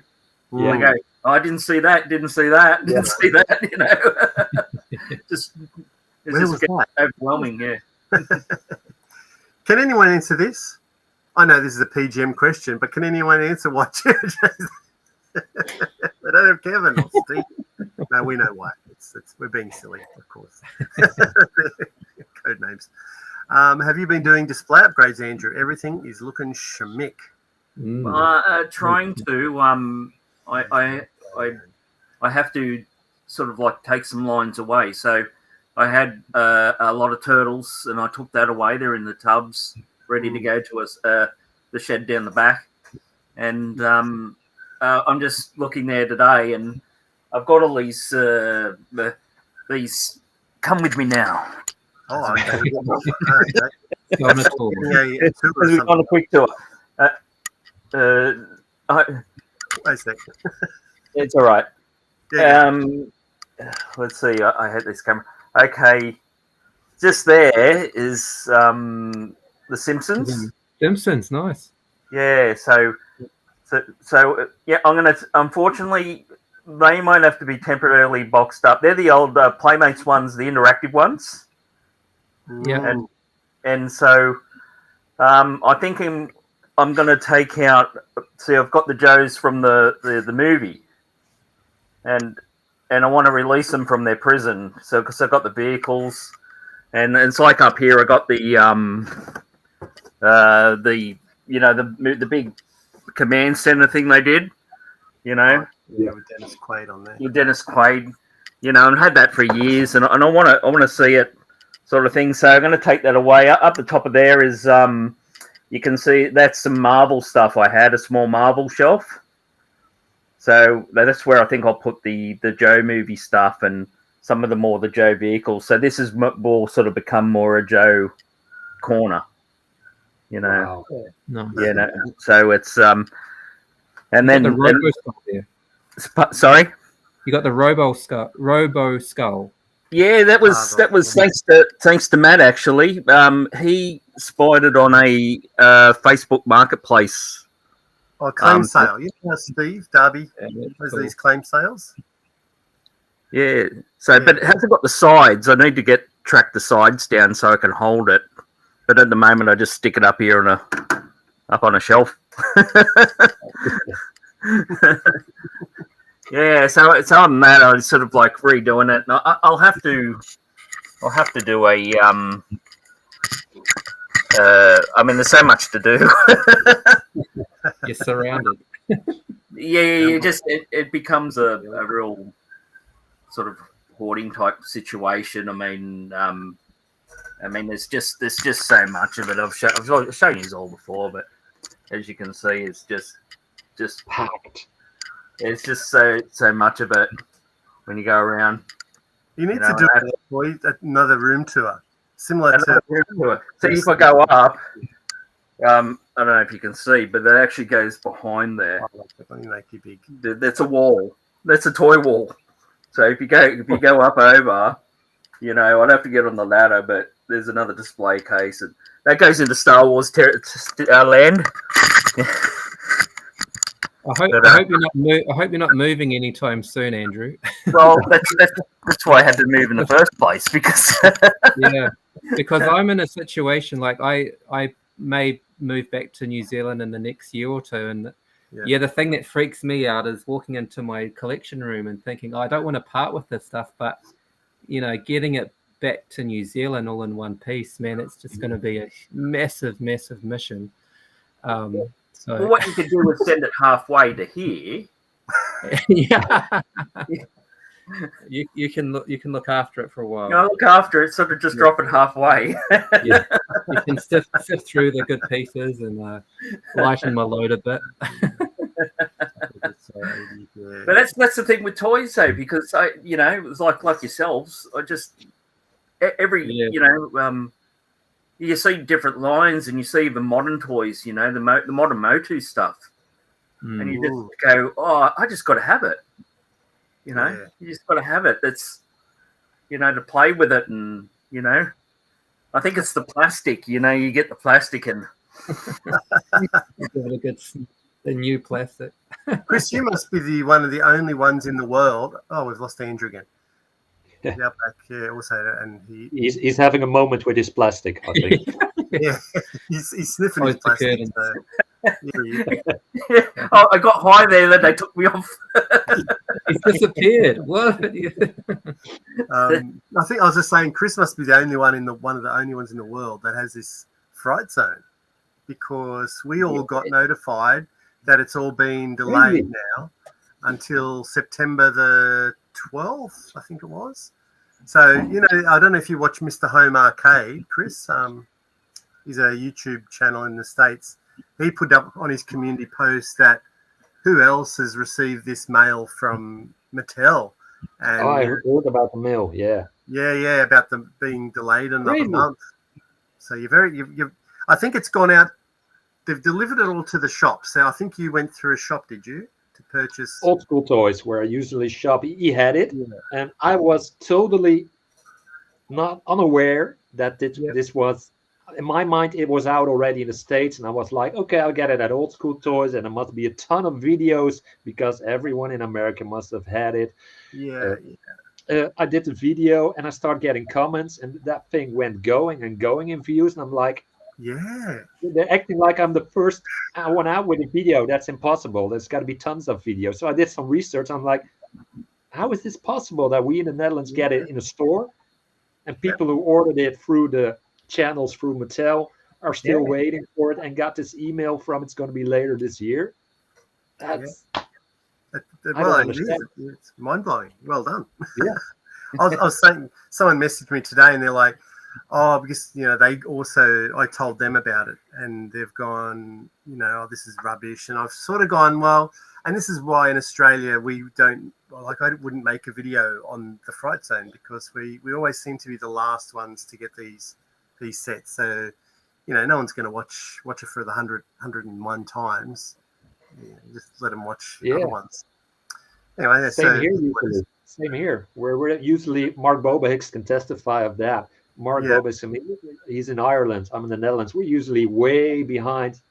Toys come out a long time before us, and I'm like, I'm not going to do a video about this. I'm just going to unbox it for myself. I'm not going to go for the work, because there's tons of videos on this toy out already. And that caught me by surprise, that Fright Zone thing. I was totally unaware that thing wasn't released anywhere else.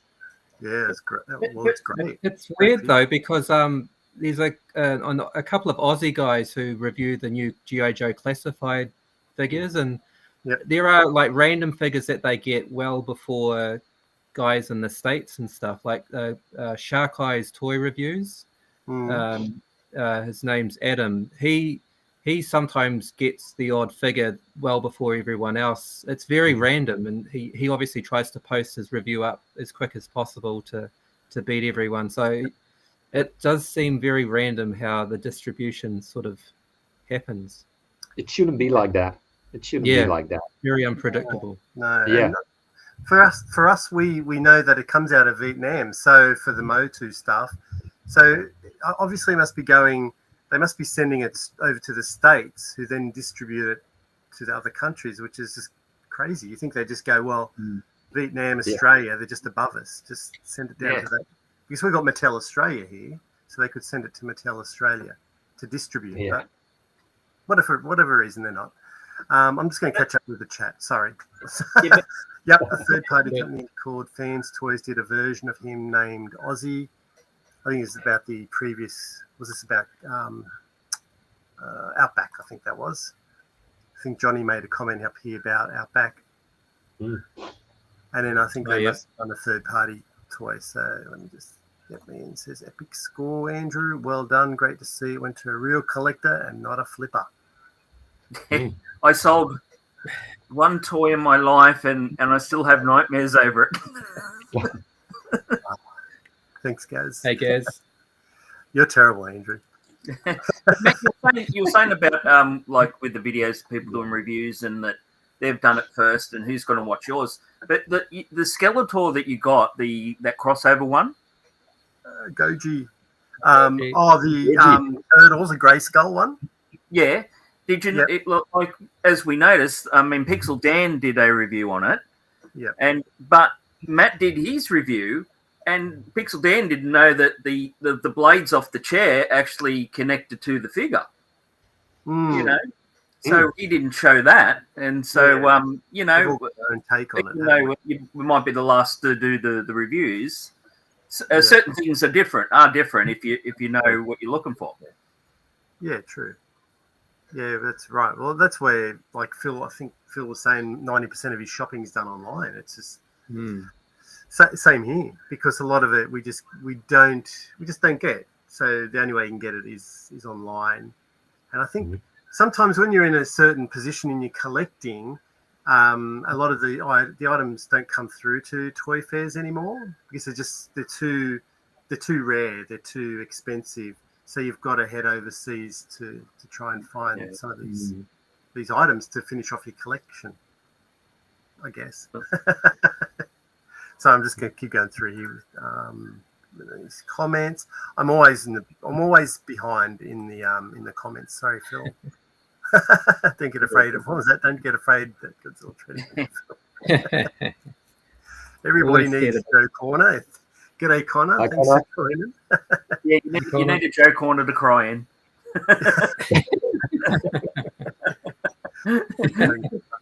Words missing. That's all right, Pete. Don't worry about it. And then there's Valo saying cheers. It's cocktail hour somewhere. 3 o'clock in Helsinki, 3 p.m. in the afternoon. Enjoying the chat. Yeah, you should buy. Yeah, well, if you can find, if you like, toy hunting out in the wild is the best, really. There's nothing like, as you say, the surprise, the thrill factor. That is the best way to find toys. But in some cases, I guess we just like, I think there's a new Desert Scorpion coming out. I think they announced it at San Diego Comic-Con. So the big G.I. Joe 6-inch one. What's that line called? Anyway. Classified. Yeah, classified. And they got these scorpions that are coming in with like they are 6-inch scorpion, with an articulation. I'm like, my mind goes straight to Ray Harryhausen, Clash of the Titans, where Perseus is fighting. So I'm like, I'm going to buy 3 of those suckers. Yeah, right. And I'm gonna try and start doing some stop motion with that stuff. Like, you're not going to find that in a store in Australia, so you just you get it where you get it. Come down to my place and goes, here's 3 classified figures. Timber and a plastic crack. That's right. At Velo, there are a few vintage stores down under. Unfortunately, yeah. I think the small Aussie market means most vintage toys are now in collections. Yeah. It is hard to find stuff in the wild. Yeah, that's exactly what I was saying, Brendan. Yeah, it's just so hard. See, all I had to do was read Brendan's comments. There's a lot of comments. Sorry, people. Yeah, almost cheap stuff in 20 years ago. But yeah, it's really hard to come by now. Because before eBay, I guess people didn't know, did they, Andrew? Like, they didn't know about prices, and it was easier to obtain things in the wild. And I was only sort of starting, I wasn't sort of really only getting big into the collection then. And so there was a lot of things like lines and that I didn't sort of know about that I might have missed walking past them. But, I look back and go, I should have got that. And then the internet came around, and, and then we find out all these things from overseas, and the Jimmy Matt, and like the Mattel Eagle, we didn't know that existed, did we?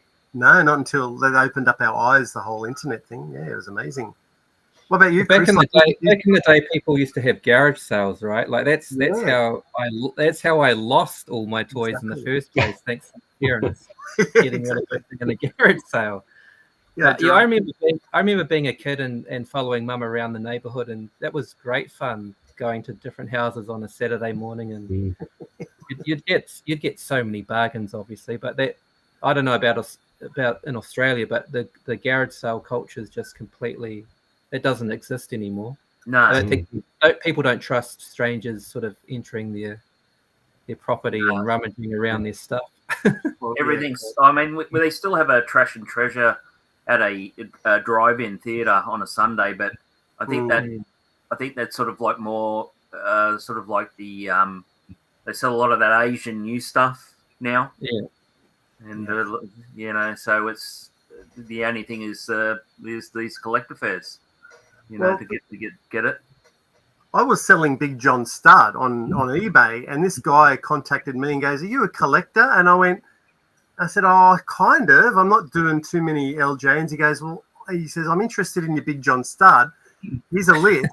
So, and then he basically cross-sold his. He goes, "Here's a list," and I went, "Oh, you got the Macho Man," and it's a classic.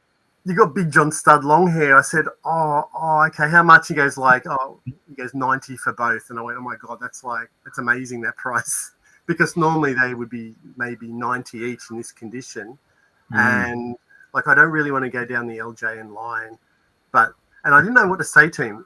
Do you want me to go to your house? Are we meeting in a car park? And he's like, "No, just come to my house and, come and pick them up." And I'm like, I wish I could look at your collection and go, "No, that's probably crossing a boundary now." So, but look at that. They're amazing. I'm so happy. Yeah, they're beautiful. The guy in the blue looks like he's walking with sand in his undies or something. Well, it's Andre.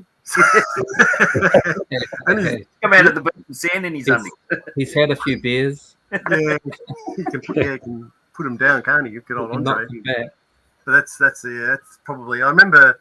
I think it was Ken in your video about the Macho Man. That was his favorite, because I went, I'd love to get that figure in my collection. And now, finally, after all these years, Macho Man, like it's the classic look, right? From The Yeah. late 80s when he was with That's it. Miss Elizabeth. Yeah, with those stars on The those. star. The Hasbro's similar. He's got like the orange trunks with the stars. Hasbro one's nice too. Yeah, another real classic. Do you have any Hasbro's or LJNs, Chris? Nope. Oh. None of it. None of it. Are you interested in those type of things? I'm gonna track down a Macho Man that they did in the scale of Motu. I found one. It's in my video, and Ron saw it. Ron, my buddy Ron, he was like, "Oh, I ordered that figure a time ago, and it got lost, and I wanted it so bad." I'm like, "Are you gonna get mine? That's a no-brainer. I'll find another one somewhere." And I enjoy the chase even more than getting the figure, you know. So I'll find. They did a few from the Motu crossover with Macho Man. You know, you got the one with the dark area where he's in black, and you got that classic look there. I'm gonna find those two one day. Yeah, it will happen. One day. Yeah, that was a great line. The Masters of the WWE. We had none of that in the Netherlands. We never seen them here. Yeah. So that's why that makes it extra interesting to chase them down for me. So that's a challenge. It's we didn't really get them in Australia either. Like I know Andrew tracked down the ring from somewhere, and when we went down to Victoria, and we found probably one of the last waves with Andre in it, and because Andre is such a big character, they wanted 150 Australian dollars for Andre. I went, "You're joking. These things are maybe 30 or 40 in the States. Like, how are you getting this price?" There's a wrestling ring. Yeah, it's got the wrestling. They're going to fight for the belt.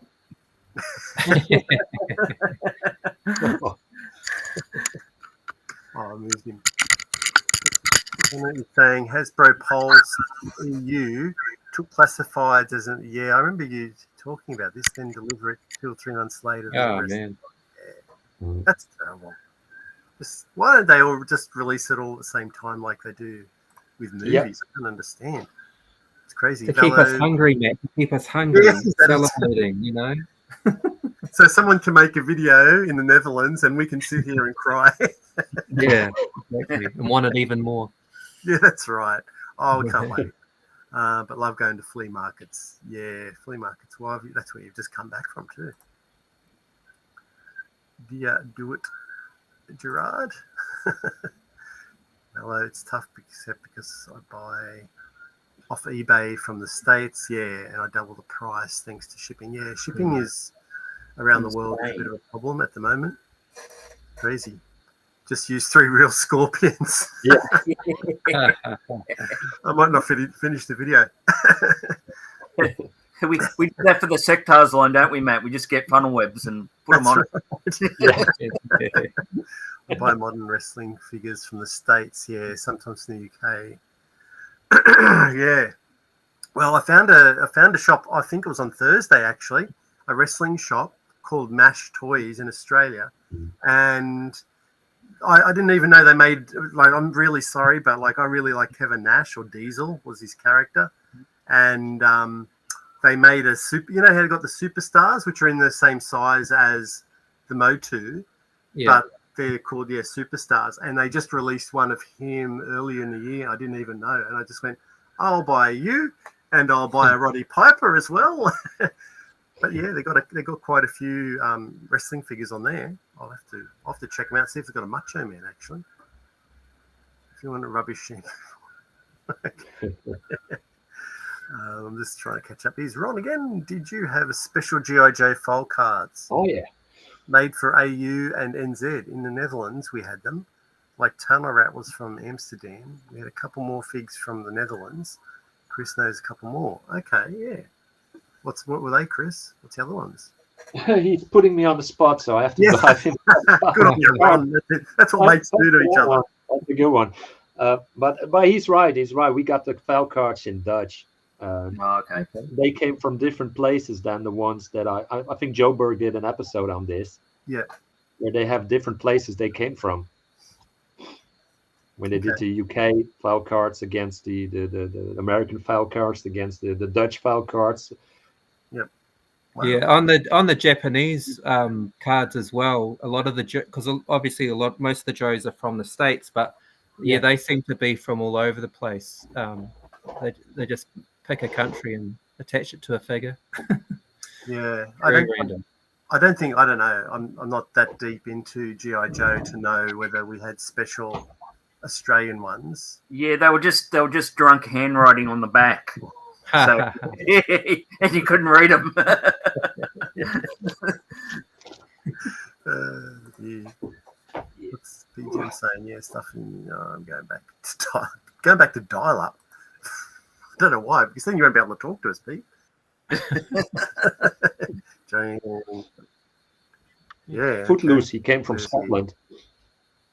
No way. Footloose. Yeah, Footloose came from Scotland. Okay. Tell us again. Footloose. He came from where is he? Footloose here. And he's called Zandhaas. That's the Dutch code name. So he's from Scotland. Shipwreck is called Scheepswrak in Dutch.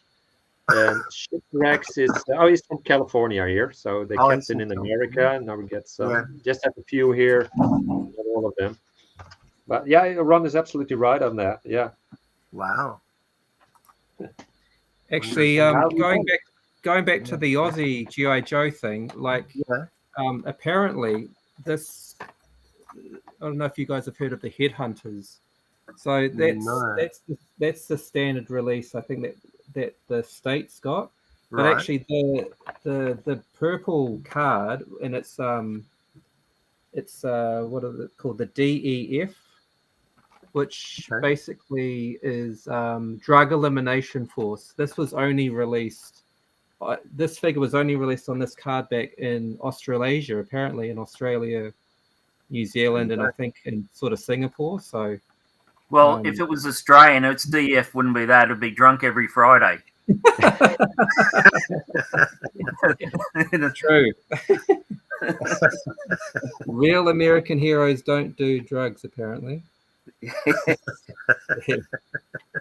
But yeah, the price tag is it's got some random currency, maybe Singaporean or something. It's like it's an Asian. It's not Japanese either, but I was told that card back was for some reason was an Australasian version. Okay. Yeah. Andrew's. I know Andrew's. That's probably what you're looking at. You got a book there, don't you, about GI Joe? Yeah, I thought you might be looking into that. The book. I'm just trying to look up that Aussie boomerang guy. So okay. Yeah, if it says something about it, it doesn't have a picture of the file cards in there. So, doesn't it? No. No, so that's no good. I think I've actually caught up with the chat. That's incredible. There you go. Goodness. Well done, mate. There's been a lot of people in the chat. It's good to see so many people. Yeah, that's great. I mean, and I'm glad you get involved and you ask questions. Really, that makes it like a little bit more interesting, because sometimes my head is full of trying to get the comments out. I am trying to keep the conversation moving, but it's hard. Like, if you guys think of questions, just throw them at us, because it's really helpful. Toys too expensive to. You've got to take a pick: drinking or toys. That's right. Yeah, you can't do both. The key is to drink and then buy your toys. That's what I do. You get a bit of Dutch courage. Excuse the pun, and then you get your credit card out. Yeah. Why is that a saying anyway? Dutch courage, because we say that too. A bit of Dutch courage. Why? I wonder where that comes from. That saying. I wonder. I had nothing to do with it. Whatever. No, you got nothing to do with it, Chris. Don't blame Chris. Yeah, it's an old saying, that Dutch courage, isn't it? Yeah. I have to say, Chris, with you're gonna try some stop motion. Like, have you got anything in mind with your stop motion? With something? Well, space Lego, and the only preparation I done is I bought a few canvases with some star heaven, so I can use them as background for my shot. And for the rest, I'm just going to put the Lego in front of it and start playing with it and just go along as it, as it go. I don't got a storyline yet. I think I'm just going to start with making a sort of an ambience where you can just watch them doing their thing, their sets, and just see where I can go from there. Maybe it's going to be a one-off. Maybe it's going to be a series with more of a storyline in the future. Yeah. Just going to see where it goes. No, you just keep it simple, don't you? Because I remember when I was starting to learn it, and like I made this amazing Cyclops puppet, and I said to the teacher, I said, I don't know what to do with it. Like, what do I do? And he how do I animate? And he goes, well, just make it something simple, like the eye moves. So you just make it turn its head, look at the camera, and make the eye move. Maybe make the mouth open and make a roar. And I go, okay, so that's that you just got to bring it to life by doing something simple. And but you don't even need any words, really, do you? Just have a the toys can speak for themselves. Yeah, true. And I think Lego is a good entry level to start fiddling with stop motion, because Bob Hansen does play motions with his video. And I love what he's doing then. When he shoots with the Joe figures, he used those straws for drinking as laser blast effects. And I'm like, how do you make this up? He must have went along, and whatever worked, he kept going with it. I love what he's doing with that. So just gonna see if maybe it's not for me in the end. Maybe it is. We'll see. Just give it a go. It can be trying at times if you bump things. Good gents question. If you could only have one toy line in your house, what would be the essential toy line? Okay, let's start. It's a mean question, Brennan. It is a mean question. Essential. Let's ask Chris. Go to Chris first. Which toy line is it? Let me think. What toy line would I pick? Not what you're thinking. Oh, okay. Chris a dummy. Oh, mask. Oh, really? Mask. Yeah, mask. That was really. That's incredible. Show us again. Oh, this is a rhino. It's a bit dusty, so sorry for that. Here he comes. Mine's not complete though. Yours is complete, but mine's not complete. I'm working on it. It's a complete one. Yeah, it's totally complete. That's beautiful. It's dusty, but it's good. No, that's good. Yeah. Mask is my jam. That's your go-to. Okay. I still don't have a single mask vehicle or figure in my collection. One day. Neither does Andrew. I haven't either, because when I originally saw them, the figures were only like these little things, and I went, oh, they're not even, they're out of scale. They're the same scale as the Dino Riders figures, actually. Yeah, same scale. Yeah, same scale. 2.75, aren't they? Yeah. Off he trots. You're just a bit of play motion there. What about yours, Phil? I'd have to go with my dinos. I think Dino Riders. I think they're my favorite toys, but as a franchise, I do love my Motu. I probably have, because Motu were my first action figures I remember getting under the Christmas tree, and for nostalgic reasons it would be Motu, but in terms of the actual, it's I can't just both. Andrew, come on, Andrew, you got to just pick one. Don't go and this one, just one. Yeah, don't do me. Don't do you. I'll go with the plastic toy line. Anything made of plastic. I honestly look. That's an insane question. I played. Who's your favorite child, Andrew? Come on. Well, I suppose if you go back to my childhood, it'd be Big Jim. There you go, Big Jim. Nice. From the 70s, because that's what I grew up with first.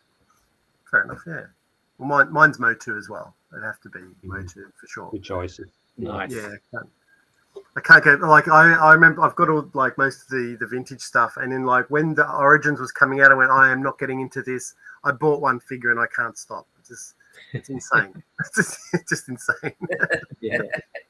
Oh, dear. That's because the paint's got cocaine in it, Matt. Then you know that. Why? Space Lego Chris collection is epic. Yeah. Cheers. This is Ian. Most of my collection was purchased with Dutch courage. Can someone explain it? What's Dutch courage? Is it obviously like do we get drunk or something, and then it gives us a false bit of false bravado? Yeah.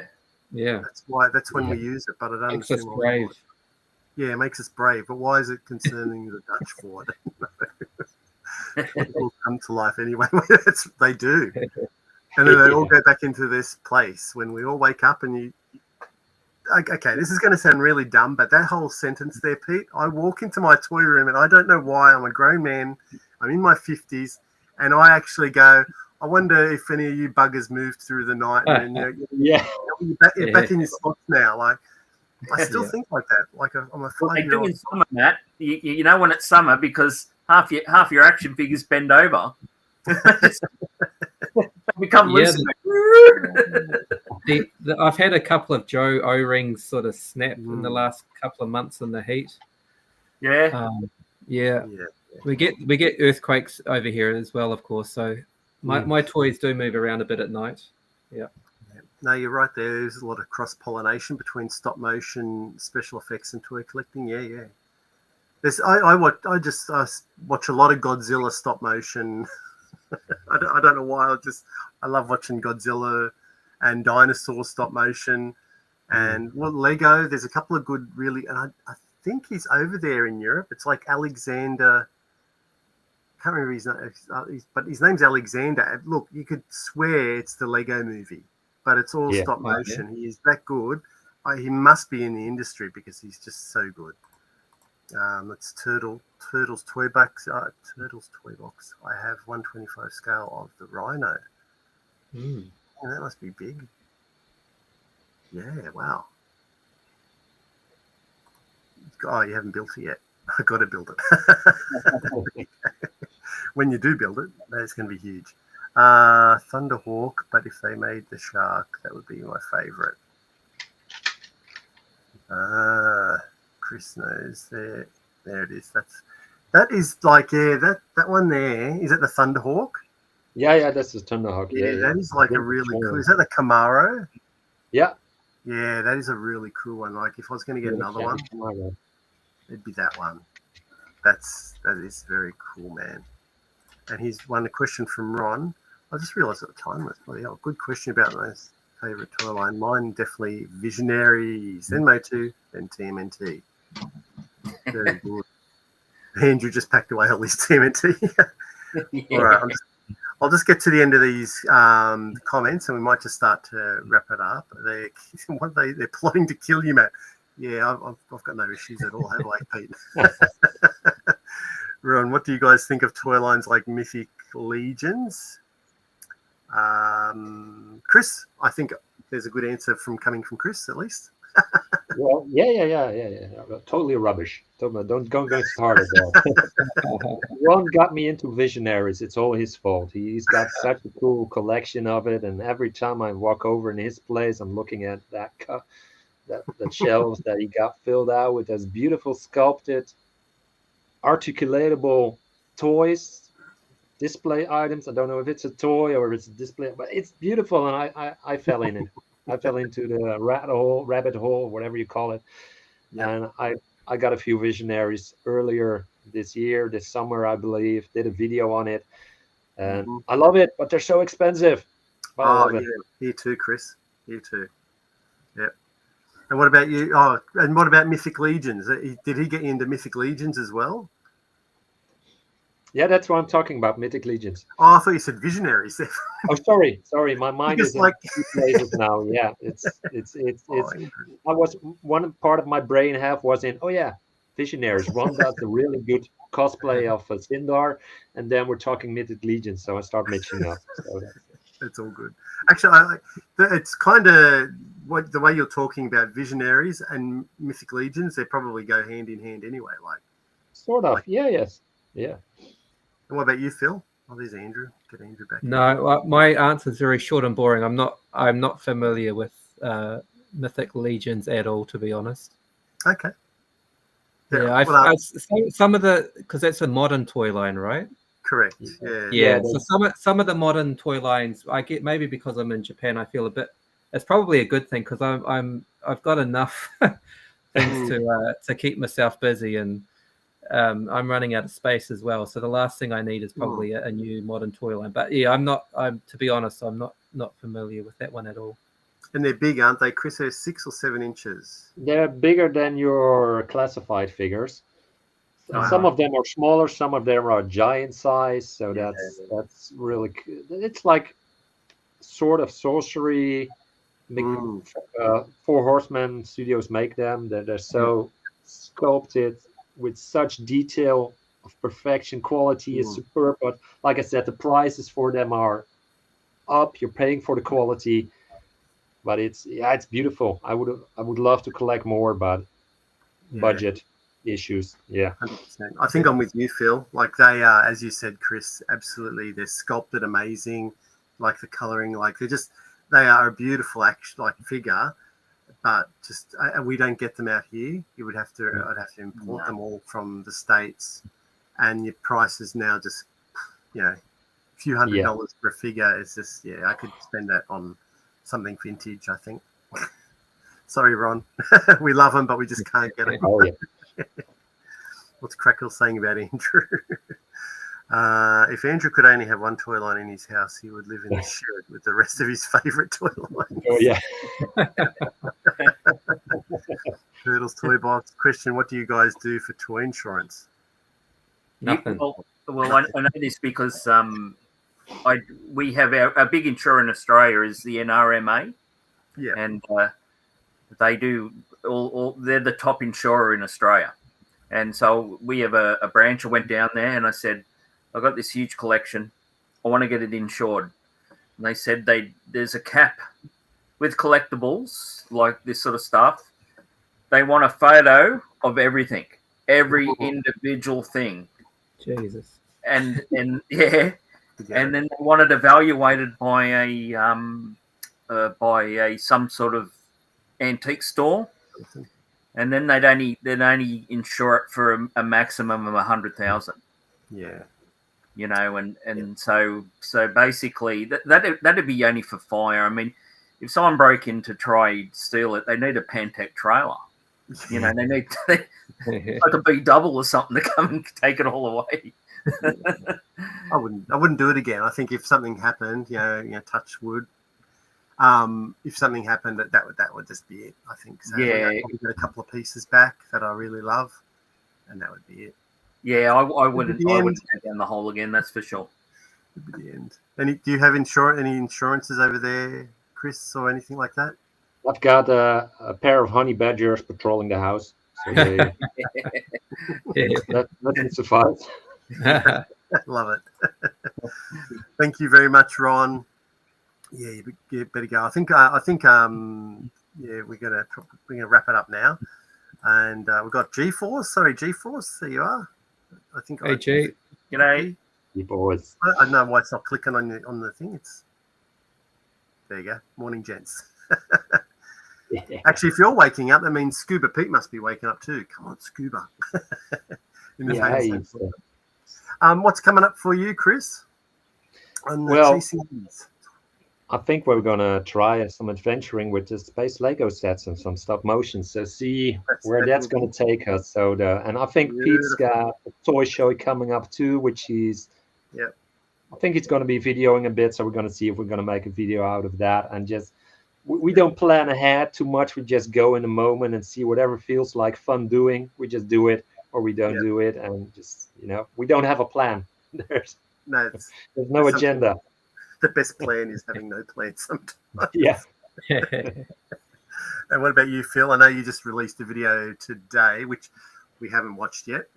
Yeah. So I've got a few videos in the pipeline. It's the summer holiday. It's the school holidays for me, so I've got a bit of time to put some video. I've put out a bit more content this year. Last year was a fairly quiet year, so I'm sort of catching up a bit and putting out a bit more regular content, which is good. And Not to blow my own trumpet, but Treasures we've just hit 1,000 subscribers, so I'm pretty happy about that. So yeah, Well done, took 4 years, but I thought I'd get 1,000 by this time last year, but we got there in the end.